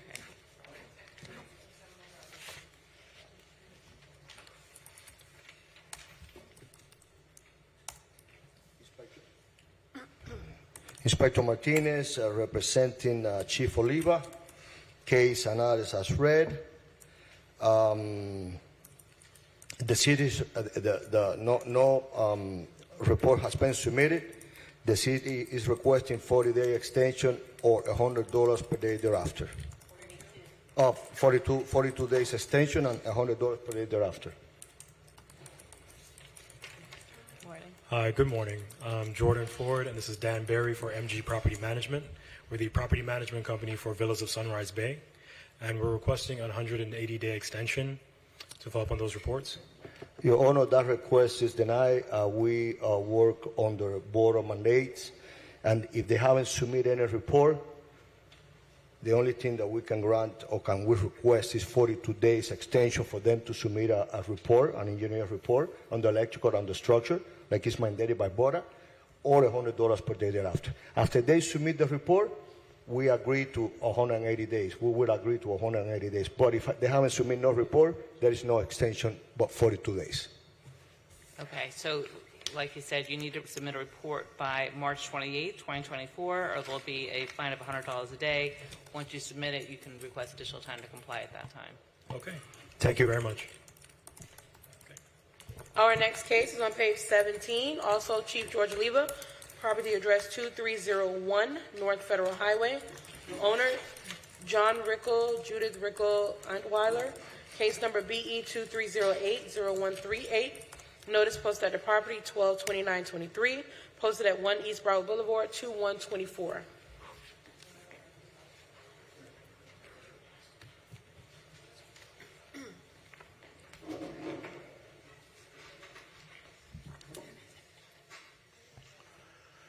Chief George Oliva, on behalf of the city, case and address as read. The owner haven't submitted the 40 years of the safety report, and we're requesting for them to submit the report to the city to comply in the next 42 days or a fine of $100 per day thereafter. Hello. Good morning. Please state your name. John Rickle. Okay. It's your opportunity to respond. I'm going to ask that my tenant, California Pizza Kitchen, speaks on my behalf because they've been handling the inspections. Okay. Good morning. My name is Scott Wagers, and I represent CPK. And we did have an inspection done by Building Services, and there were minor violations, and that is all complete right now. So we are ready to submit as soon as we get a proper email address of compliance. Perfect. All right. Well, then we'll continue. Well, the date, I'm going to go and enter order of March 28, 2024 for compliance date at $100 a day. Okay. And I can submit today, tomorrow on this? You need to submit to the department. So, yeah, you can go today, you can go tomorrow. The sooner the better. Perfect. Thank you very much. Thank you. Our next case is on page 13, Chief George Oliva, property address 1300 Northwest 19th Court. Owner, Community Church of God of Fort Lauderdale, Inc. Case number BE 2308-0149. Notice posted at the property on 1/10/24, posted at 1 East Broward Boulevard, 2/1/24. Building Inspector Leo Martinez, representing the city. Case now this as read. I am here on behalf of Chief George Oliva. Both reports, we received both reports and repairs are required. The city is requesting 180-day extension or $100 per day thereafter. Okay, good morning. Jeannie Hines. I'm one of the officers with Community Church of God of Fort Lauderdale. And thank you very much. We tried to comply. It's been very difficult to find people to do the inspections. And then when we hired someone, we received the report at 4 o'clock on the last day that it was due. And then we rushed to submit it to the city. And within 2 days, we got the notice to be here. We've been working on the stuff that they highlighted, and I just needed some guidance. Do we need to call them back, or do we call the city to come and look at? You need to submit a new report. The engineer needs to come back and evaluate whatever the faults were and check if they're ready and if they are in compliance, and then submit a new report with no repairs required. Okay, so we would do a new application with the new $300? No. We did that, but they highlighted some things in the building That you need corrections. that needed corrections, which we were glad because we didn't know some of them. They were in the back of the building. So yeah, you need to make those corrections first. Ascertain with your engineer if those corrections need a permit or not and so you get all those repairs done, and then after all the repairs are done, as the inspector said, then the engineer submits what's called a clean report, and that would be submitted to the city, and you have 180 days to do both. Oh, yes, we've been working with the team. Thank you. Okay, so you'll have a new compliance date of August 13th, 2024, or $500 a day. Thank you. Thank you. Our next case is on page 34. Senior Inspector Leonardo Martinez. Property address 1016 Northeast 17th Street. Owner, Little Palms Academy LLC. Case number BE 2303-0102. This case was first heard on 9/21/23 to comply by 11/23/23. One section not complied at $50. The city is requesting to impose the full amount of $4,150, which continues to accrue. Inspector Material representing the city, case and address as read. The case is not in compliance. I'll let the representative speak. Hello, everyone. My name is Princess Hill, and I'm representing the owner this morning. We have worked very hard in getting into compliance. We have all of the documents turned into the city, and there's only one thing pending. On the plans, it needs to show that the elevation is a minimum of 6 feet NAVD, but on our plans it says NVGD. And we have been trying to get in contact with the contractor. The contractor told us that he submitted the correction several times. That's what he was telling us. And we found out he was not sending the correct terminology on the plans. And we keep trying to get in contact with him, and we haven't. So we were in the process of trying to get a mechanical engineer that could do the plans and have that wording on there. That is the only holdup that we have, and we've submitted everything in December. The only thing that's the holdup is that wording of NAVD on the form. How much time do you need to get in compliance? 28 days if possible, because we have to get a mechanical engineer to write up the plan. City agrees.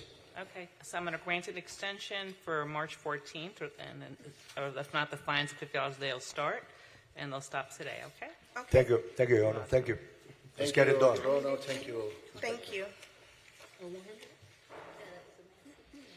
Oh. Our next two cases are on page 3. Inspector Wilson Quintero Jr., Senior Inspector Mary Rich presenting on his behalf. Property address 401 Northwest 14th Terrace. Case number BE 2309-0137. And also, I can present both at the same time. Sure. No, for purposes of the record, we need to do them separately. Right. Yeah. Right. Notice posted at the property on 1524, posted at 1 East Royal Boulevard, 2124. Good morning. Good morning, Magistrate. Inspector Rich, present on behalf of Inspector Quintero and the city. The case is as read. The address is 401 Northwest 14th Terrace.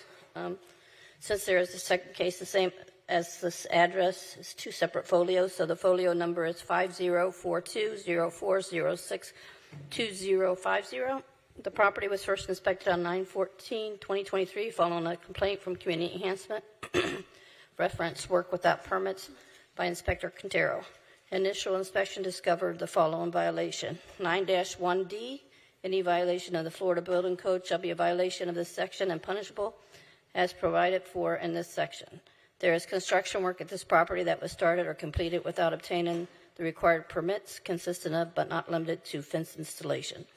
An inspection report was mailed out to the listed owner on BCPA records on September 14, 2023. A final notice was mailed out to owner on 11/17/2023, and case was scheduled for the special magistrate hearing. Inspector Quintero spoke with the property owner on one occasion when it was initially cited and has not received any further contact since that date. A check of the system reveals there were no permits issued at this time. A pre-hearing inspection conducted on February 9, 2024, and the violation remains as depicted in the photos. The city is requesting 63 days to come into compliance or a fine of $50 per day thereafter. How many days? 63 days. Okay, thank you. Good morning. This is your opportunity to respond. Furman Walker. So you offering to give me 63 days to come in compliance? Correct. Or That's there'll be a today. fine of how much for you? $50 per day. $50, okay. It's $50 opposed to the 63 days? So you have 63 days to get in compliance. If on April 18th you're not in compliance, then the fines will start to run at $50 a day. Okay, and response to that, I mailed in a response to the hearing date. Did you guys receive that? I don't have anything. I have another copy. A response as far as what? The hearing date? What hearing date? This date, yes. So This is a hearing. This is your opportunity to respond. So Right, I was asking, did I mailed in a response to the hearing date, and I was wondering, did you okay, guys we receive don't it? have anything. Where So did if you want mail? to? Oh, sorry. That's okay. So if you want to read something to me, now's the time to do it, or show me Can something. I give it to you and you read it? Or Is it how a would that long work? document? No. Sure, you can give it to me.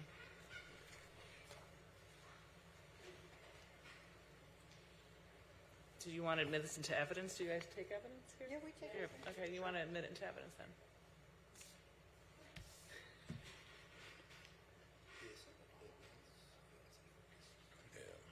I have to wear the Okay, let me read it. Thank you. So, based on my evidence, could I request a dismissal of the case? How would that be moving forward?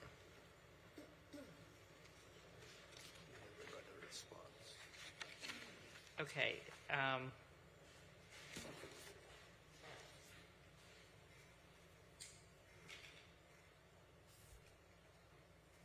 So, another question I was wondering, was it a statute of limitation that permitting application needed to be put in? It's the city's position that you didn't obtain any permitting, and you did Correct. it without a permit. So So- you have to now obtain a permit. But I'll let the city respond. So, but when I acquired the property, it was already, as you can see, prior to that, I wasn't on at that time. But I acquired the property with the fence. So unfortunately, there is an adage that's used over the decades: when you buy the property, you buy the violation. So part of the due diligence when you purchase a property is with your inspections and your title insurance and such, to make sure that everything on the property is in compliance with codes and laws and so forth. So you may have again, an issue with an action with your title company or with the person you bought it from, but that is civil in nature. And so unfortunately, since you now own the property, you are the one that's responsible for bringing it into compliance. Okay. So I'm going to give you, like I said earlier, you'll have until April 18th to get into compliance, or there'll be a fine of $50 a day. Okay. So would that be another case number that you issue? Or would it be under the same case number for the 63 days? It's the same case number. Nothing. You just need to get in compliance, call the inspector, have them do a reinspection. But the fines aren't running unless you don't get in compliance in 63 days. But it's not another case number. There is a second case because I guess your property sits on two folios. Yeah, the parcel. So we're we're going to going to hear read that that in now. now. Yeah, Okay. we just have to do it separately because they're separate folios. Okay, even though the same owner, it still have to be done separately. Well, the fence is going to be permitted. I mean, again, you have to speak to permitting, but it's obviously the same fence. Right. You'll have one permit. Okay. That'll cover both those folios. Can you make copies of that evidence and I received the main copy back, or you kept that one? Copies of. The document I just gave you? Oh, don't cover. Sure. That's my only copy because I mailed the other one to you guys. Certified mail. You can call the other case into the record. But can you enter it in the record? Or? Yeah, she's. Okay. Thank you. So. I don't, but we won't have a copy of it unless we receive the other one. Since you wanted it back and there's no copy machine here, we won't have a copy if you take it. Right. If you take it, so it's up to you if you want us to. But like she said, even No, I just if take a picture. even if the fence was there, Correct. when you purchased the property, Yes. you're still required to get into compliance because it becomes an issue with the title company or something. But you are still required to get into compliance. But is there a statute of limitations that No, with the there's city? not. No. So the city can You're not request. grandfathered in if you buy something that's not within, code. You don't get grandfathered in. So my grandma owned the property since the 1950s. It was given to my mother, and now she's 70. Now I acquired by a quitclaim deed. Not actually, I purchased the property. So that followed under grandfathering in? Because it's the So family there's heir. there's no grandfathering, and that fence is not like 50 years old, 60 years old. That's a pretty new fence, as the picture showed. So if you're the property owner now, and it's not permitted, there's no permit in the records, you're responsible for getting that. So you guys can go back whenever, then request for a permitting? Yes, we can. Wow, I didn't know. Is there a statute? I'm just curious. I'm trying to save myself as much as I can. We just had one of the biggest horrific incidents in the area, probably one of the worst areas in Dorset Side Riverbend. And after that happened, it's like the city attacked me. They said my cars were sitting there delinquent, and then I put the fence up just right after we just had the biggest flood in the area. So it's almost like I was asking the inspector, I don't know if I spoke to you, whoever, it's like this is some form of harassment because this just happened. My parents had to move out of the property because we had over a foot in the water inside of the property. And they're telling me about the vehicles. We couldn't move the vehicles because they was all flooded. And then we came about with the fencing.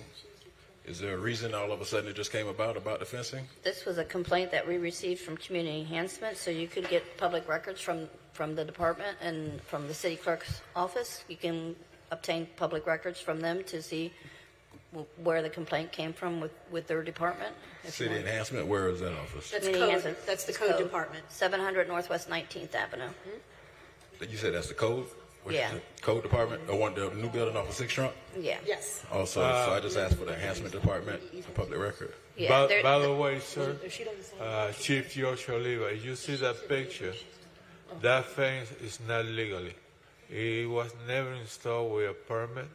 The good side must be outside, not to the inside.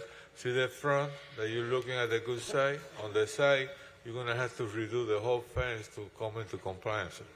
So I don't know what would be cheaper for you to just remove the fence or try to fix the fence with a permit, but you're going to require the permit and put a second layer in the outside to cover the backside. That's a city ordinance, and that's very strict. That's probably what you were cited for. And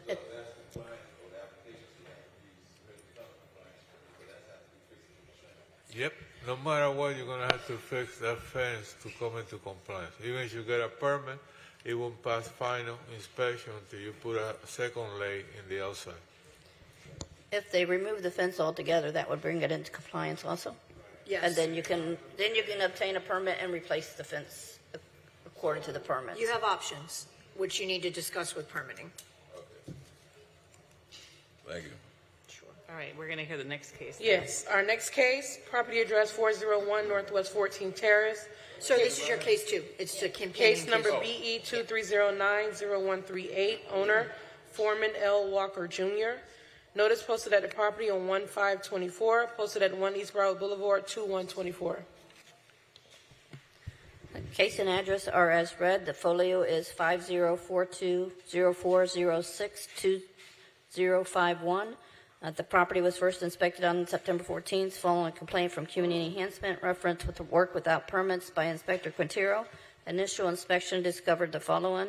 Violation 9-1D. Any violation of the Florida Building Code shall be a violation of this section and punishable as provided for in this section. There is construction work at this property that was started or completed without obtaining the required permits consistent but not limited to fenced installation. The inspection report was mailed out on September 14, 2023. The final notice was mailed out on 11/17/2023, and case was scheduled for the special magistrate hearing on December 19, 2023.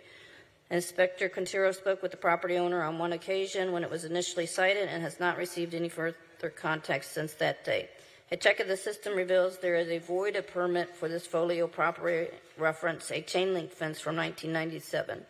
The pre-hearing inspection conducted by Inspector Quintero on February 9, 2024, the violation remains as depicted in photos. The city is requesting also 63 days or $50 per day thereafter. Same thing, basically, right? Same thing. Okay, Yes, sir. then I'm going to give a compliance date of April 18th or fine of $50 a day. So I come before another hearing at that date, or that's what this is?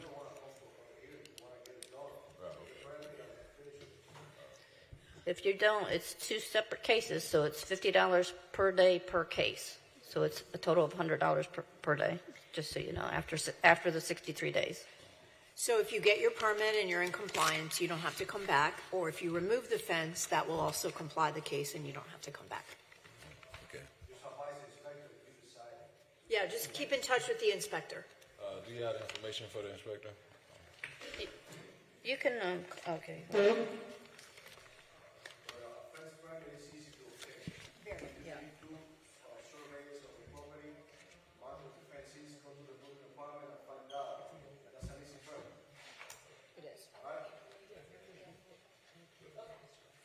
Our next case, Your Honor, at this time, this concludes all our respondents. We have a young lady here, but she's just waiting to hear something. She doesn't want to speak. Okay? Okay, so do you want to take a little recess then before we do, are we doing no shows? Is that what it is? Yeah, no shows. All right, so let's do a 5-minute. Okay. Okay.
We now resume our special magistrate hearing, starting with new business on page 1, Senior Inspector Jose Saragusti. Property address 511 East Broward Boulevard, owner West Pavilion Limited, case number BE 2308-0329. Notice posted at the property on 1/19/24, posted at 1 East Broward Boulevard, 2/1/24. Inspector Saragusti, on behalf of the city, presenting the case as read. The case was opened on August 24, 2023. I received the case by email from Chief George Oliva regarding this building part not maintained. The property was cited under City Violation Code 9-280B for building parts deteriorated and not maintained. Inspection report was mailed on October 24, 2023. Final notice was mailed on September 26, 2023, and notice of hearing posted on the property November 29, 2023. No permit issue for this violation, but I have been in contact with the property manager. They are working to have the permit issue for the demolition. We are asking the magistrate to find that the violation exists and to grant the property owner 35 days to come in compliance or a fine of $50 per day thereafter, and order to be recorded. Also order to reappear. Okay, so I'm going to order that there's a compliance, there's a finding of a violation, okay, because that's what you're asking for. I'll give a compliance date of March 21st, 2024, or there'll be a fine of $50 a day in order to reappear from March 21st, 2024.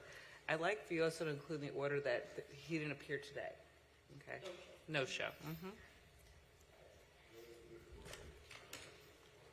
Okay. Yeah. Moving. Order to be recorded. Yeah. Yeah. Thank you.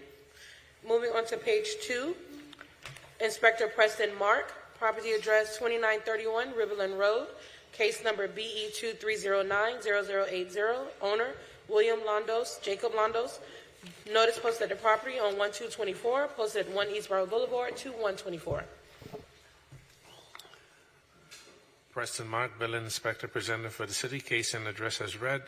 The property was cited for violation of the Florida Building Code 2020, 111.1.1, use and occupancy, occupying a single-family home without a certificate of occupancy. The case was opened 9/8/23.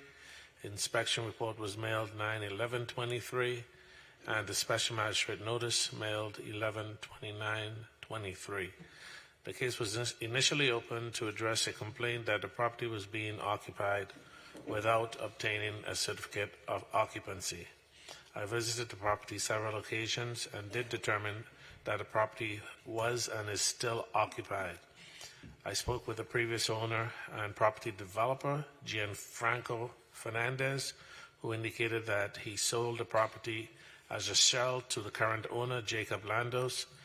Mr. Landos is also a general contractor and was responsible for completing the work, but he failed to request the required inspections or do a change in contractor. The permit records currently show that there are several missing inspections and sub-permits awaiting corrections. Over the past several months, I've been working closely with his ex-wife, Nicole Landos, owner representative, who has been proactive in getting the issues resolved.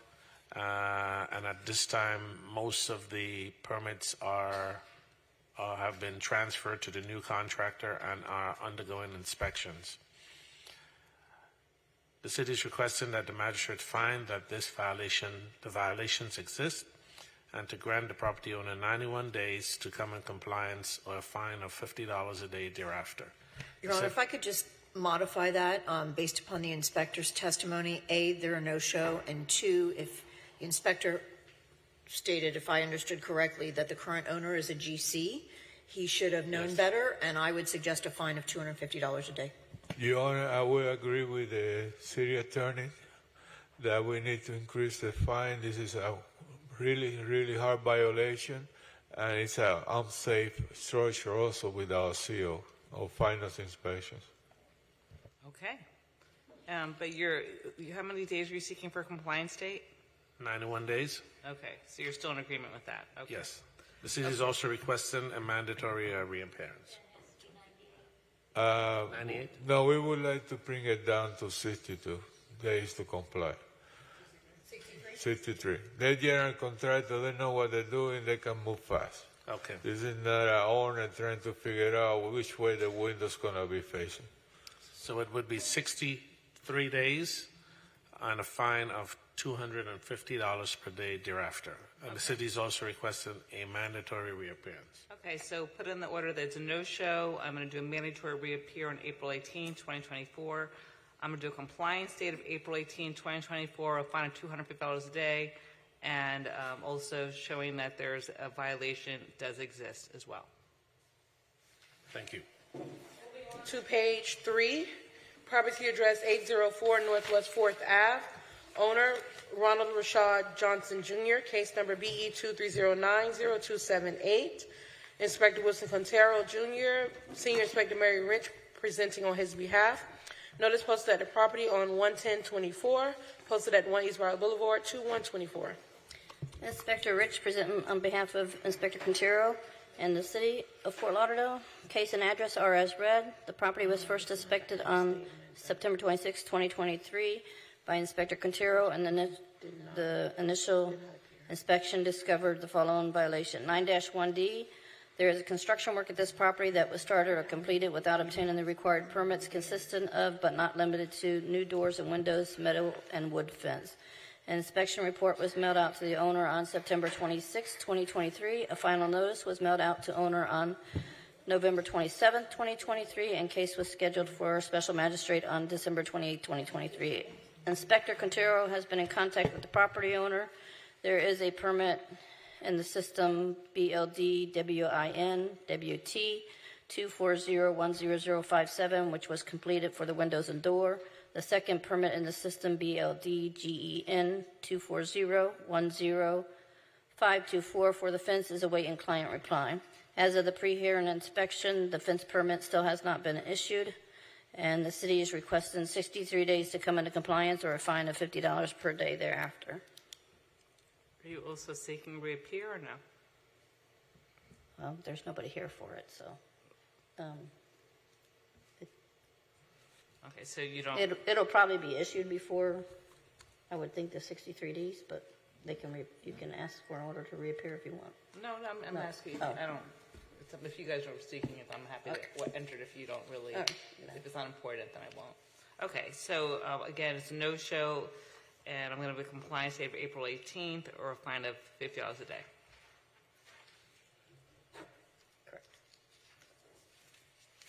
Property on page 4, property address 1451 Southwest 33rd Street, 1-2, case number BE 23080171. Owner, Mora Cabrera, Evaristo Washington, Norma E. Andino de Cabrera. Notice posted at the property on 1224, posted at 1 East Route Boulevard, 2124. Inspector Rich present on behalf of Inspector Quintero. Case and address are as read. The property was first inspected by Inspector Quintero on August 11, 2023, and the following violation was found. 9-1D, there is construction work at this property that was started or completed without obtaining the required permits consistent of but not limited to wood fence installation. The inspection report was mailed out to the owner on August 11, 2023. The final notice was mailed out to the owner on 11/15/2023, and the case was scheduled for a special magistrate on December 19, 2023. Inspector Quintero has been in contact with the son of the owner of this property. There is now a permit in the system BLDGEN 240-10474, which is awaiting the client reply. Pre-hearing inspection on February 9th, 2024. The violation remains. The permit has not been issued yet. The city is requesting 63 days to come into compliance or a fine of $50 per day thereafter. Okay, so we have another no-show, a compliance date of April 18, 2024, or a fine of $50 a day. Property address 1563 West Sunrise Boulevard. Owner Stillburn Holding LLC. Case number BE 23070268. Notice posted at the property on 1524. Posted at 1 East Broward Boulevard to 124. Inspector Rich presenting on behalf of Inspector Quintero. Case and address are as read. The case was first opened by Senior Building Inspector Leo Martinez after receiving a call from the fire inspector referencing a vehicle which crashed into the mentioned building. An initial inspection was conducted by Inspector Quintero on July 23, 2023, and the following violations were observed. 9-280B, there are building parts which are deteriorated and not maintained. There are damaged, broken windows at this location due to a vehicular accident. 9-306, the exterior building walls have not been maintained. Structural parts are in disrepair. The property was deemed unsafe due to these damages by Senior Building Inspector.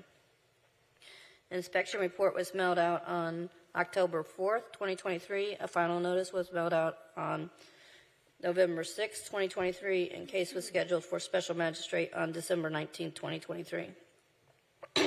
Inspector Quintero has been in constant contact with the owner of this property and the contractor hired to conduct the repairs. There is an issued permit to replace the storefront window, which was damaged, BLD-WIN-231-20066. Pre-hearing inspection conducted on February 9th, and the violations remained as depicted in the photos. The owner and contractor have advised that the materials for the repairs can take 5 to 6 weeks for delivery. The city is requesting 60 days to come into compliance or a fine of $50 per day per each violation thereafter. The property owner is aware of this request and is in agreement with the time frame.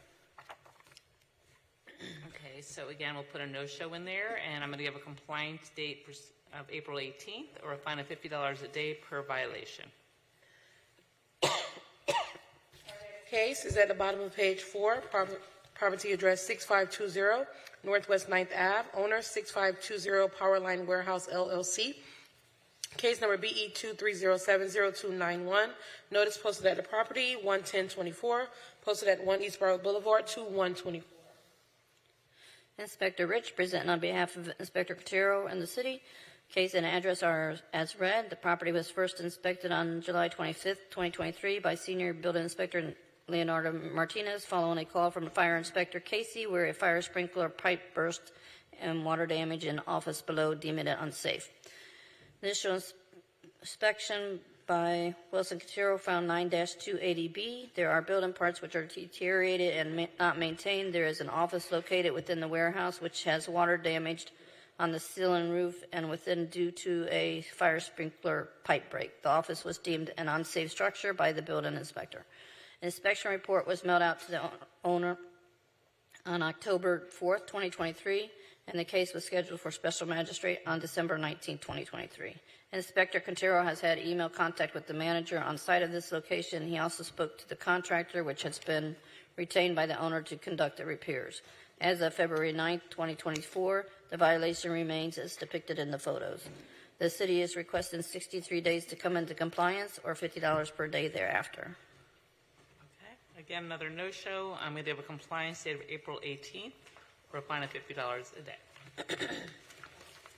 Thank you, Your Majesty. Moving on to page 5, Chief George Oliva, property address 300 West Sunrise Boulevard. Owner Dale's Properties -300 West Sunrise LLC. Case number BE 23080230. Notice posted at the property on 11024. Posted at 1 East Broward Boulevard to 124. Building Inspector Jose Saragusti on behalf of Chief George Oliva, presenting the case and address as read.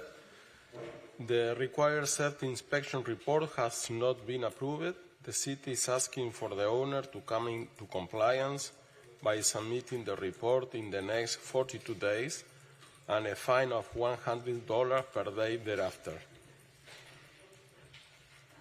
Okay, a no-show and a compliance date of March 28th or a fine of $100 a day.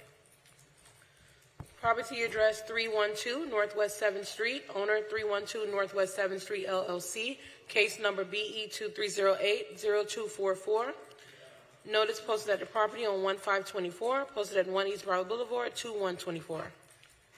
Senior Building Inspector Jose Saragusti, on behalf Chief George Oliva, presenting the case and address as read.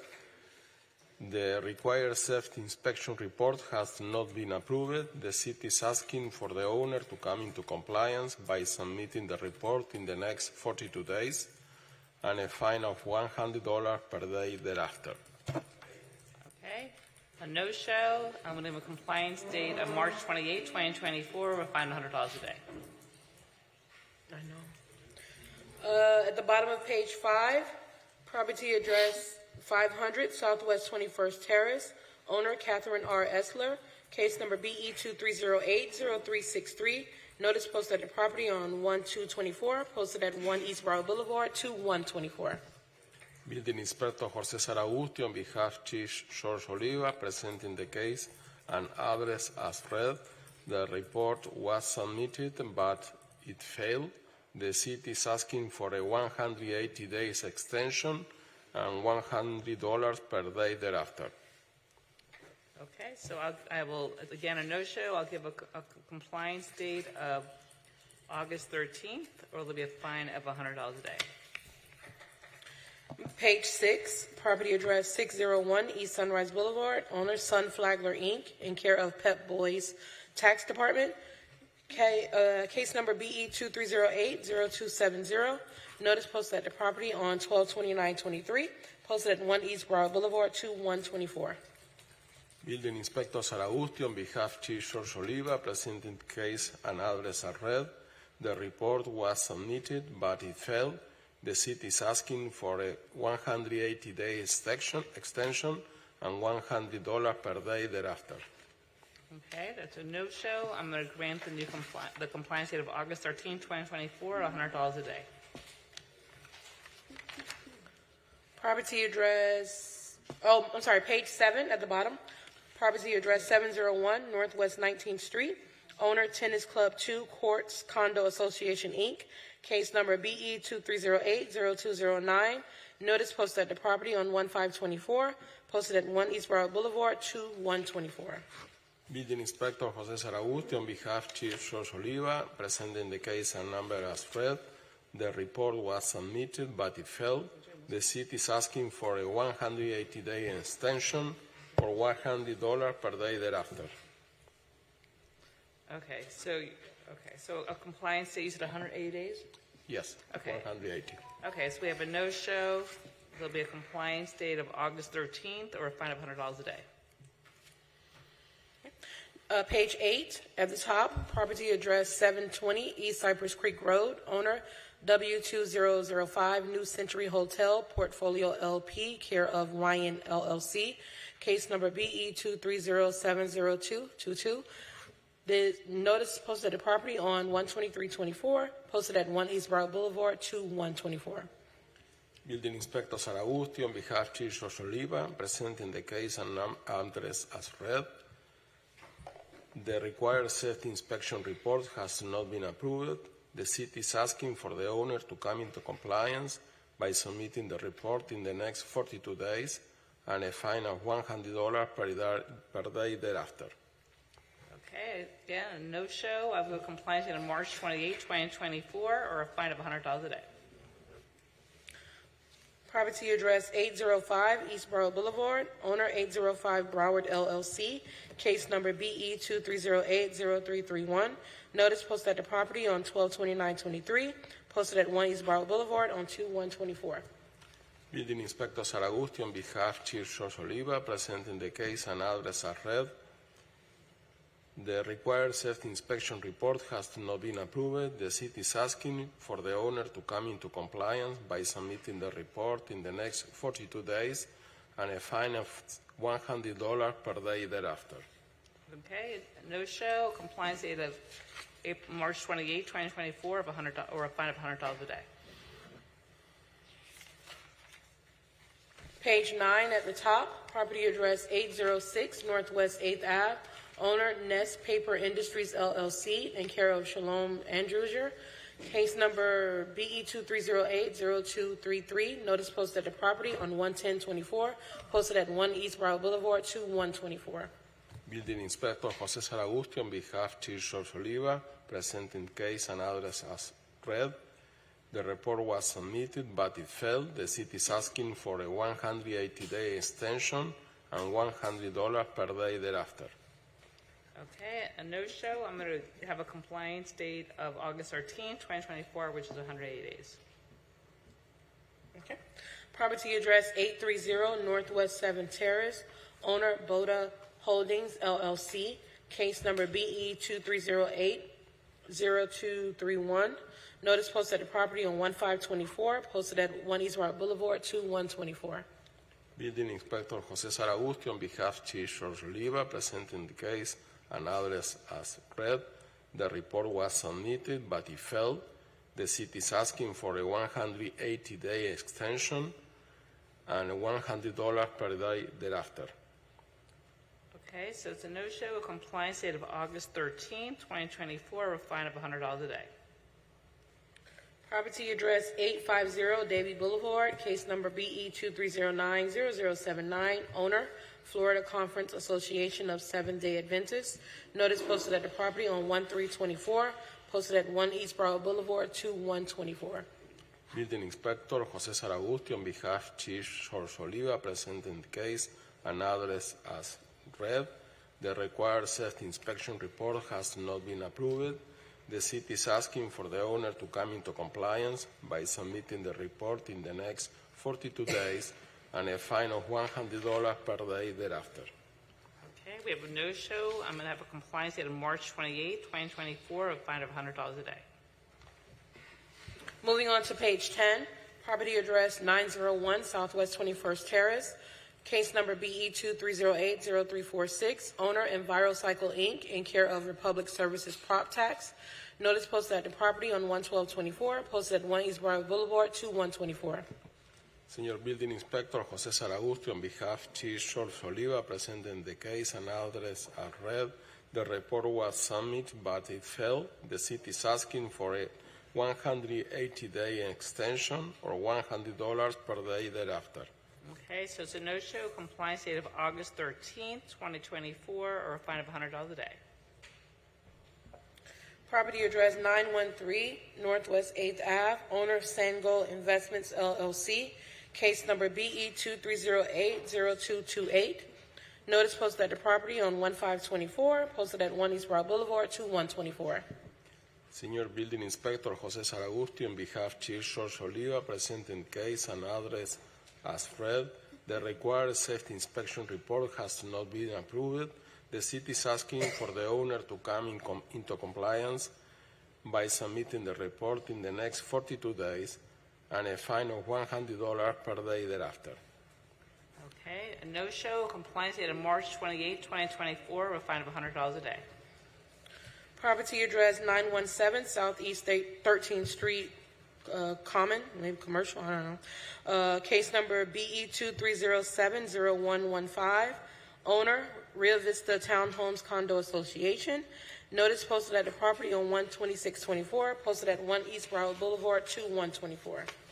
Senior Building Inspector Jose Saragusti on behalf of Chief George Oliva, presenting the case and address as read.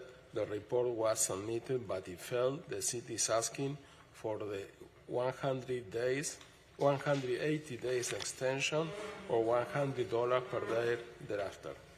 Okay, so we have a no-show, a compliance date of an August 13, 2024, a fine of $100 a day. Thank you. Property address 1020 on page 11. Property address 1025 Southwest 2nd Court, 1-7, owner Palm Apartments LLC, case number BE 2308-0366. Notice posted at the property on 11224, posted at 1 East Broward Boulevard, 2124. Building Inspector Leo Martinez, representing Chief Oliva. The required safety inspection report has not been approved. The city is asking for the owner to come into compliance by submitting the new report in the next 42 days and fines of $100 per day thereafter. Okay, we have a no-show, a compliance date of March 28, 2024, or a fine of $100 a day. Property address 1026 Northeast 15th Ave, owner Holiday Park Plaza Limited, care of Crown Liquors, case number BE 23080225. Notice posted at the property on 1/19/24, posted at 1 East Broward Boulevard, 2/1/24. Inspector Martinez representing Chief Oliva. Case and address as read. The report was submitted, but repairs are required. The city is asking for the 180-day extension and $100 per day thereafter. Okay, we have a no-show, a compliance date of August 13, 2024, with a fine of $100 a day. Page 13, property address 1201 North Federal Highway, owner TSC Sunrise Limited in care of SLK Realty Inc., case number BE 23080258. Notice posted at the property on 1/26/24, posted at 1 East Broward Boulevard, 2/1/24. Inspector Leo Martinez, in behalf of Chief Oliva, case and address as read. The report was submitted, but it failed. Repairs are required. The city is asking for 180-day extension or $100 per day thereafter. Okay, we have a no-show. Let's have a compliance date of August 13, 2024, or a fine of $100 a day. Property address 1245 North Federal Highway, owner TSC Sunrise Limited in care of SLK Realty Inc., case number BE 23080261.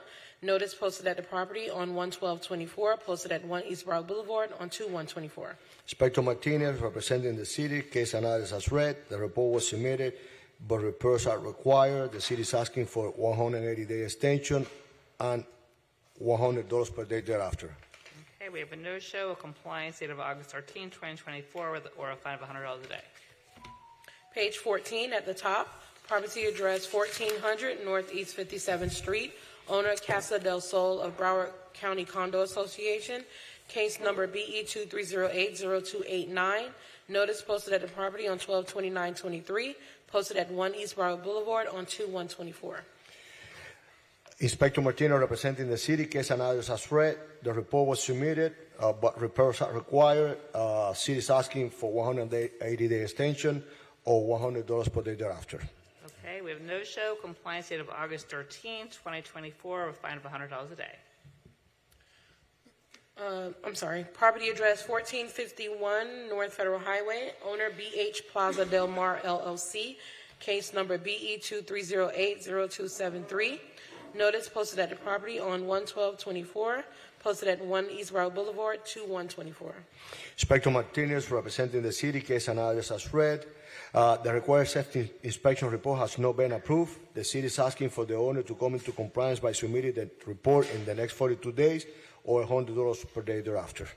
Okay, we have a no-show, compliance date of March 28, 2024, or $100 a day fine. Property address 1451 Northeast 4th Ave, case number BE 23080193, owner Gustavo J. Carbonell and Veronica M. Carbonell. Notice posted at the property on 1/19/24, posted at 1 East Broward Boulevard on 2/1/24. Inspector Martinez representing the city, case and address as read. The required safety inspection report has not been approved. The city is asking for the owner to come into compliance by submitting the report in the next 42 days and or a fine of $100 per day thereafter. Okay, we have a no-show. There'll be a compliance date of March 28, 2024, or a fine of $100 a day. Page 15, property address 1600 Northwest 23rd Ave, owner East Group Properties Limited Partner, case number BE 23080159.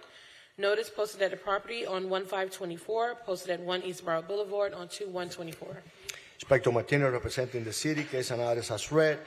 The report was submitted, but repairs are required. The city is asking for 180 days extension and $100 per day thereafter.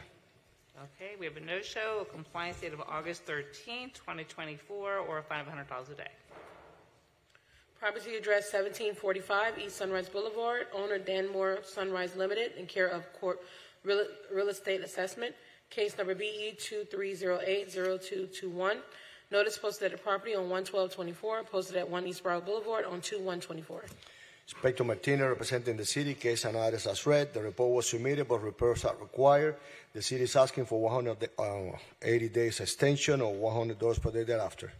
Okay, we have a no-show. I'll have a compliance date of August 13, 2024, or a fine of $100 a day. At the bottom of page 15, property address 1850 Northwest 49th Street, owner EWE Warehouse Investments, what's that, 26 Limited, case number BE 230703772, notice posted at the property on 1924, posted at 1 Eastborough Boulevard, 2124. Inspector Martinez representing the city, case analysis as read, the report was submitted, repairs are required. The city is asking for 180-day extension or $100 per day thereafter. Okay, we have no show. I'm going to grant a compliance date of August 13, 2024, or $100 a day. Page 16 at the top, property address 1901 North Federal Highway, owner JJJ Revocable Trust, case number BE 23080139, notice posted at the property on 11224, posted at 1 Eastborough Boulevard on 2124. Inspector Martinez representing the city, case analysis as read. The report was submitted, but repairs are required. The city is asking for 180-day extension or $100 per day thereafter. Okay, we have a no-show. Entering compliance date of August 13, 2024, or a fine of $100 a day. Property address 1951 Northwest 22nd Street, owner Ocean Investment Enterprises, case number BE 23080156, notice posted at the property on 11024, posted at 1 Eastborough Boulevard on 2124. Inspector Martinez representing the city, case analysis as read. The report was submitted, but repairs are required. The city is asking for 180-day extension or $100 per day thereafter. Okay, we have a no-show. Entering a compliance date of August 13, 2024, or $100 a day. Thank you. Moving on to page 17 at the top, property address 2145 Southwest 12th Street, owner EEG Properties 05 LLC, case number BE 23080155, notice posted at the property on 1224, posted at 1 Eastborough Boulevard on 2124. Inspector Preston Mark, on behalf of Chief George Oliva, the city is representing case, address and case is read. The property, the report was submitted but failed. The city is asking for 180 days extension and $100 a day thereafter. Okay, no show. I'm going to enter an oral compliance date of August 13, 2024, or $100 a day. Page 18 at the top, property address 2350 North Federal Highway, owner Robert Rickle Trust, Judith Ontweiler trustee in care of Edens, case number BE 23080131, notice posted at the property on 11224, posted at 1 Eastborough Boulevard on 2124. Inspector Preston Mark, on behalf of Chief Oliva, case and address is read. The reports were submitted but failed. The city is asking for 180 days extension and $100 a day thereafter. Okay, a no-show. I'm going to enter a compliance date of August 13, 2024, or a fine of $100 a day. Our next case, property address 2415 North Federal Highway, owner Judith Rickle Entweiler, John Rickle, care of J. Alexanders, case number BE 23080135, notice posted at the property on 11224, posted at 1 East Route Boulevard, 2124. Inspector Preston Mark, on behalf of Chief George Oliva for the city, representing case number and address as read. The required safety inspection report has not been approved. The city is asking for the owner to come in compliance by submitting a report within the next 42 days and a fine of $100 a day thereafter. Okay, we have a no-show and an order entering a compliance date on March 28, 2024, or a fine of $100 a day. Page 18 at the bottom, property address 2535 North Federal Highway, owner GFS Marketplace Realty 4 LLC, case number BE 23080147, notice posted at the property on 11224, posted at 1 East Broward Boulevard, 2124. Preston Mark with the inspector, on behalf of Chief George Oliva, the city representing the case and address as read. The report was submitted but failed. The city is asking for 180 days extension and $100 a day thereafter. Okay, no-show. An order is entered reflecting compliance date of August 13th, 2024, or a $100 day fine. Page 19 at the top, property address 2610 Northwest 55th Court, owner Andes LLC, case number BE 2308-0003, notice posted at the property on 1/9/24, posted at 1 Eastborough Boulevard on 2/1/24. Inspector Preston Mark, on behalf of Chief George Oliver, presenting case and address as read. The reports were submitted but failed. The city is asking for 180 days extension and $100 a day thereafter. Okay, we have a no-show. A compliance date of August 13th, 2024, or a fine of $100 a day shall be entered.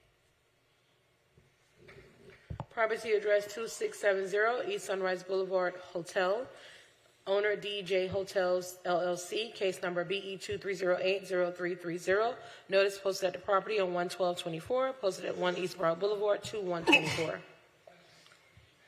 Inspector Preston Mark, on behalf of Chief George Oliver for the city, presenting case and address as read. The reports were submitted but failed. The city is asking for 180 days extension and $100 a day thereafter. Okay, a no-show. Enter an order reflecting compliance date of August 13th, 2024, or $100 a day. Property address 2670 Northeast 10th Street, owner Sunrise at Galleria LLC, What page is case number 19, we're still on 19. Case number BE 2308-0328, notice posted at the property on 1/22/24, posted at 1 Eastborough Boulevard 2/1/24. Preston Mark, on behalf of Chief George Oliver for the city, presenting case and address as read. The reports were submitted but failed. The city is asking for 180 days extension and $100 a day thereafter. Okay, we have a no-show. Enter an order having a compliance date of August 13th, 2024, or a fine of $100 a day. On page 20, property address 2701 North Federal Highway, owner Oak Street Investment Grade, Net Lease Fund Series 2021-2 LLC. Whoa. Case number BE 2308-0129. Notice posted at the property on 1/12/24, posted at 1 East Broward Boulevard 2/1/24. George Oliver, on behalf of the city, the report was submitted but requires repairs, so the city is asking for an extension of 180 days and $100 per day thereafter. Okay, we have a no-show. I'm going to give a compliance date of August 13th, 2024, or a fine of $100 a day. Property address 2781 North Federal Highway, owner Peters Empire LLC, case number BE 2308-0127. Notice posted at the property on 1/12/24, posted at 1 East Broward Boulevard 2/1/24. George Oliver for the city, case and address as read. The required safety inspection report has not been approved. The city is asking for the owner to come into compliance by submitting the report in the next 42 days or a fine of $100 per day thereafter. Okay, we have a no-show. Entering an order reflecting a compliance date of March 28th, or a fine of $100 a day. Property address 2900 North Federal Highway, owner Ethan Allen Inc., care of lease administrator. Case number BE 2308-0125. Notice posted at the property 1/12/24, posted at 1 East Broward Boulevard 2/1/24. George Oliver for the city, case and address as read. The report was submitted to the city, but it failed due to repairs required.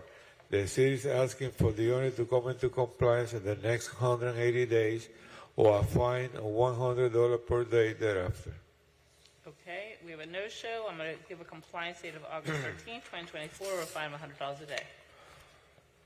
Page 21 at the top, property address 3000 North Federal Highway, owner 3000 North Federal Highway LLC, case number BE 2308-0130. Notice posted at the property on 1/12/24, posted at 1 East Broward Boulevard 2/1/24. George Oliver, on behalf of the city, case and address as read. The report was submitted, but repairs are required. The city is asking for a 180-day extension and $100 per day thereafter. Okay, we have a no-show. I'm going to give a compliance date of August 13, 2024, or fine $100 a day. At the bottom of page 21, property address 3100 North Ocean Boulevard, owner Lahamataj One Condo Association, Inc., case number BE 23080247, notice posted at the property on 1/12/24, posted at 1 East Broad Boulevard, 2/1/24. George Oliva for the city. Case and address as read. The report was submitted, but it requires repairs. The city is asking for the owner to come into compliance in the next 180 days or $100 per day thereafter. Okay, we have a no-show. I'm going to give a compliance date of August 13, 2024, or a fine of $100 a day. Page 22, property address 3700 North Ocean Boulevard, owner MSKP Gulf Ocean LLC, case number BE 23080298, notice posted at the property on 1/12/24, posted at 1 East Broad Boulevard, 2/1/24. George Oliva, on behalf of the city, case and address as read. The required safety inspection report has not been approved. The city is asking for the owner to come into compliance by submitting the report in the next 42 days or a fine of $100 per day thereafter. Okay, we have a no-show. I'm going to have a compliance date of March 28, 2024, or a fine of $100 a day. Property address 3800 North Ocean Boulevard, owner MSKP Gulf Ocean LLC, case number BE 23080283, notice posted at the property on 1/12/24, posted at 1 East Broad Boulevard, 2/1/24.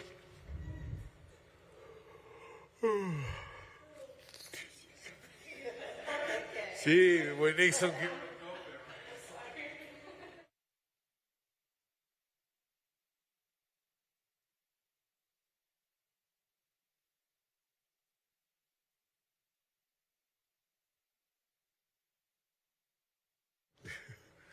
You made me do so many things. Judge Oliva, on behalf of the city, case and address as read. The report has not been submitted to the city, and the city is asking for the owner to come into compliance by submitting the report in the next 42 days or a fine of $100 per day thereafter. How'd that happen? That's weird. A no-show with a compliance date of March 28, 2024, or a fine of $100 a day. Property at the bottom of page 22, property address 5070 North State Road 7, owner Orange Ave Hospitality LLC, case number BE 23080121, notice posted at the property on 1/22/24, posted at 1 East Broad Boulevard, 2/1/24. George Oliva, on behalf of the city, the report was submitted, but it failed due to repairs required. The city is asking for a 180-day extension and $100 per day thereafter. Okay, we have a no-show. We have a compliance date of August 13, 2024, or a fine of $100 a day. Moving on to page 23, property address 6351 Northwest 28th Way, owner 6351 Limited, case number BE 230700046. Notice posted at the property on 1/23/24, posted at 1 East Broad Boulevard, 2/1/24. We would like to vacate the final order from 1/18/24, and we're going to read the case again. Okay. George Oliva, on behalf of the city, case and address as read. The required safety inspection report has not been approved. The city is asking for the owner to come into compliance by submitting the report in the next 42 days or a fine of $100 per day thereafter. Okay, why does my docket say, are you vacating a prior order then? Yes, ma'am. Okay, so I'm going to vacate the order of March 18, 2020. January 18, 2024. And what is the new compliance date you're requesting? 42 days, ma'am. Okay, and I'm going to give a new compliance date of March 28th, 2024, or a fine, is it $100 a day? Yes. Okay, and also put in there, again, we have a no-show today as well. at the bottom of page 23, property address 6451 North Federal Highway, Owner SPI TCM Bayview LLC, Bayview Whip 1 LLC, and all others. Case number BE 23080287. Notice posted at the property on 1/12/24, posted at 1 East Broward Boulevard to 124. George Olive, on behalf of the city, case and address as read. The report was submitted to the city, but it fell due to repairs required. The city is asking for a 180-day extension and $100 per day thereafter. Okay. We have a no-show. I'm going to give a compliance of August 13, 2024, with a fine of $100 a day. Page 24, it's a hearing to impose fines. Property address 1417 Southwest 1st Ave. Case number BE 22060016. Owner SS 1417 LLC, FT 1417 LLC. This case was first heard on 10/20/22 to comply by 12/1/22. One section complied at $100. Total fines $22,000. The city is requested to reduce fines to administrative costs of $1,275.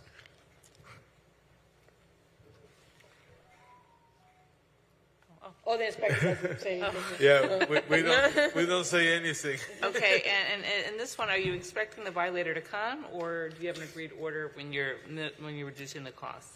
Yeah, they spoke with the respondent and told them that we were going to request for a reduction. Okay, so they didn't have to come. Right. Okay, so I'm gonna then enter an order reducing the cost. Reducing the fines to the cost of $1,275 to be paid by March 16th. Thank you. Moving on to page 26, property address 3621 Southwest 12th Court. Owner 3621 Southwest 12th Court LLC. New owner R&B Florida Services LLC. 168 Eastern Shores LLC. Old owner. Case number BE 23030149. This case was first heard on 8/17/23 to comply by 10/19/23. One section not complied at $100. City is requesting to impose the full amount of $11,800, which continues to accrue. Okay, so entered and put in there that it's a no-show. Right. Moving on to page 27, property address 1311 Northwest 4th Street. Owner Calvin Bray, homestead exempted. Cynthia Walden, case number BE 23020010. This case was first heard on 5/18/23 to comply by 7/20/23. Fine suspended as noted. One section complied at $50.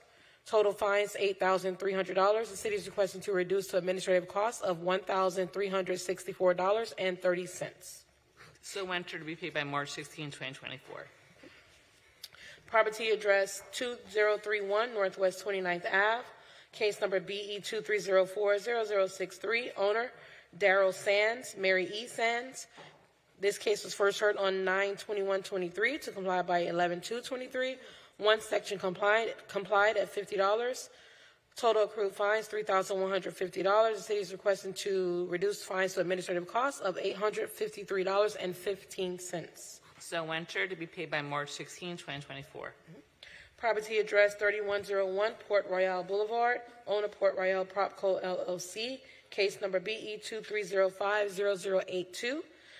This case was first heard on 9/21/23 to comply by 11/2/23. One section not complied at $50. Total accrued fines $5,200.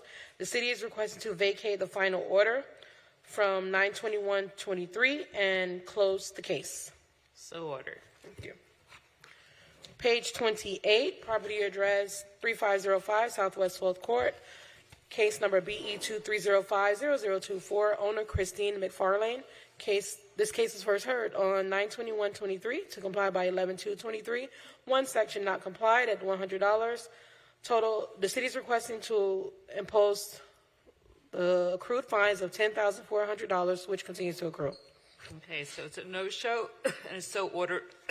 So ordered that the full amount is entered of $10,400 be paid by March 16th. Okay. Moving on to page 29. Jose, you want to come up? No, Your Honor, they wouldn't be paid by March because it's continuing to accrue. Oh, you want to? Okay. So just so ordered then. Okay. You coming up for this one, Jose? Okay. Property address 2314 East Sunrise Boulevard, Zone 2. Owner, Keystone, Florida, property hold in care of Burdines Tax Department. Case number BE 2306-0204. This case was first heard on 8/17/23 to comply by 10/19/23. One section not complied at $100. The city is requesting to impose the full amount of $11,800, which continues to accrue. Jose Saragusti, building inspector for the city, presenting the case number as read. The case is not complied. The city is asking 63 days extension and stop the fines and mandatory reappearance. 63 days extension with the fines held and a mandatory reappearance. Okay, so ordered. So there'll be a mandatory reappearance on April 18th. Yep. Or in this case, an appearance, since they didn't show. Right. Mandatory appearance on April 18, 2024. And did you want them to continue? You just want the fines to continue. You're not asking for additional a new compliance date, are you? We will continue. We'll stop the fines. Or you do want to stop the fines? Yep. Okay, so we're going to stop the fines today. And you want a new compliance date as well of April 18th?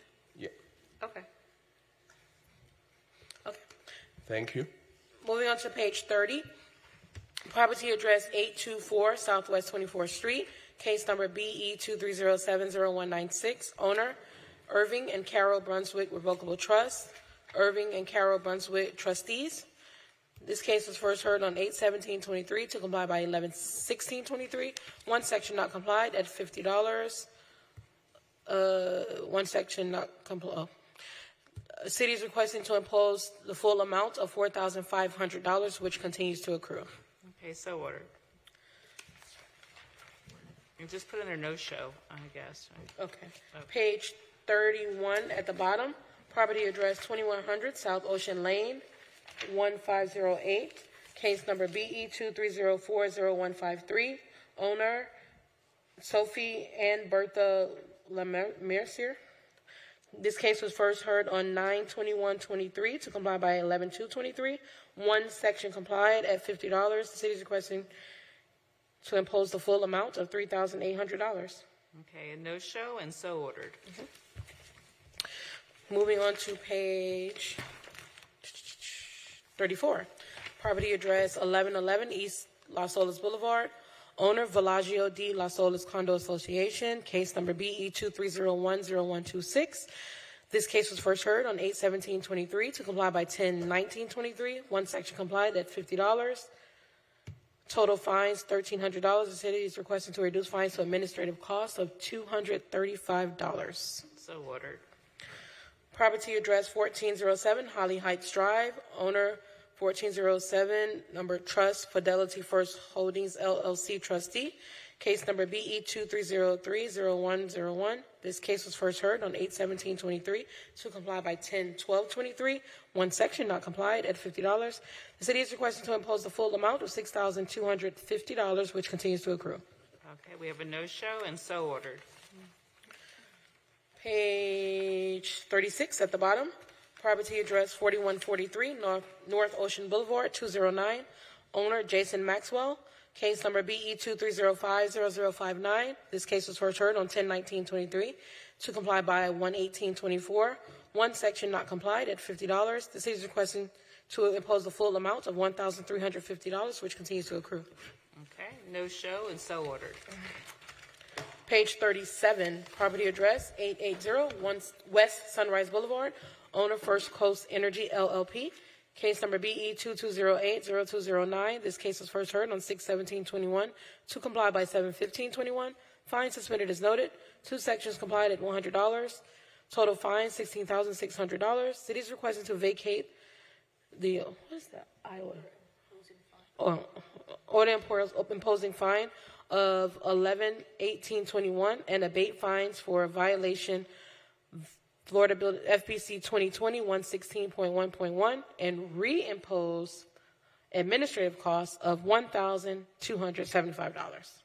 Is this something where you spoke to the owner as well? Yes. Okay, so ordered. Okay. And at this time, Your Honor, we would like to have all the cases that are listed on page 38 into the record as closed. Okay. Okay. So ordered. Okay. And thank you. This concludes our February 15th, 2024 Special Magistrate hearing for the Building Division.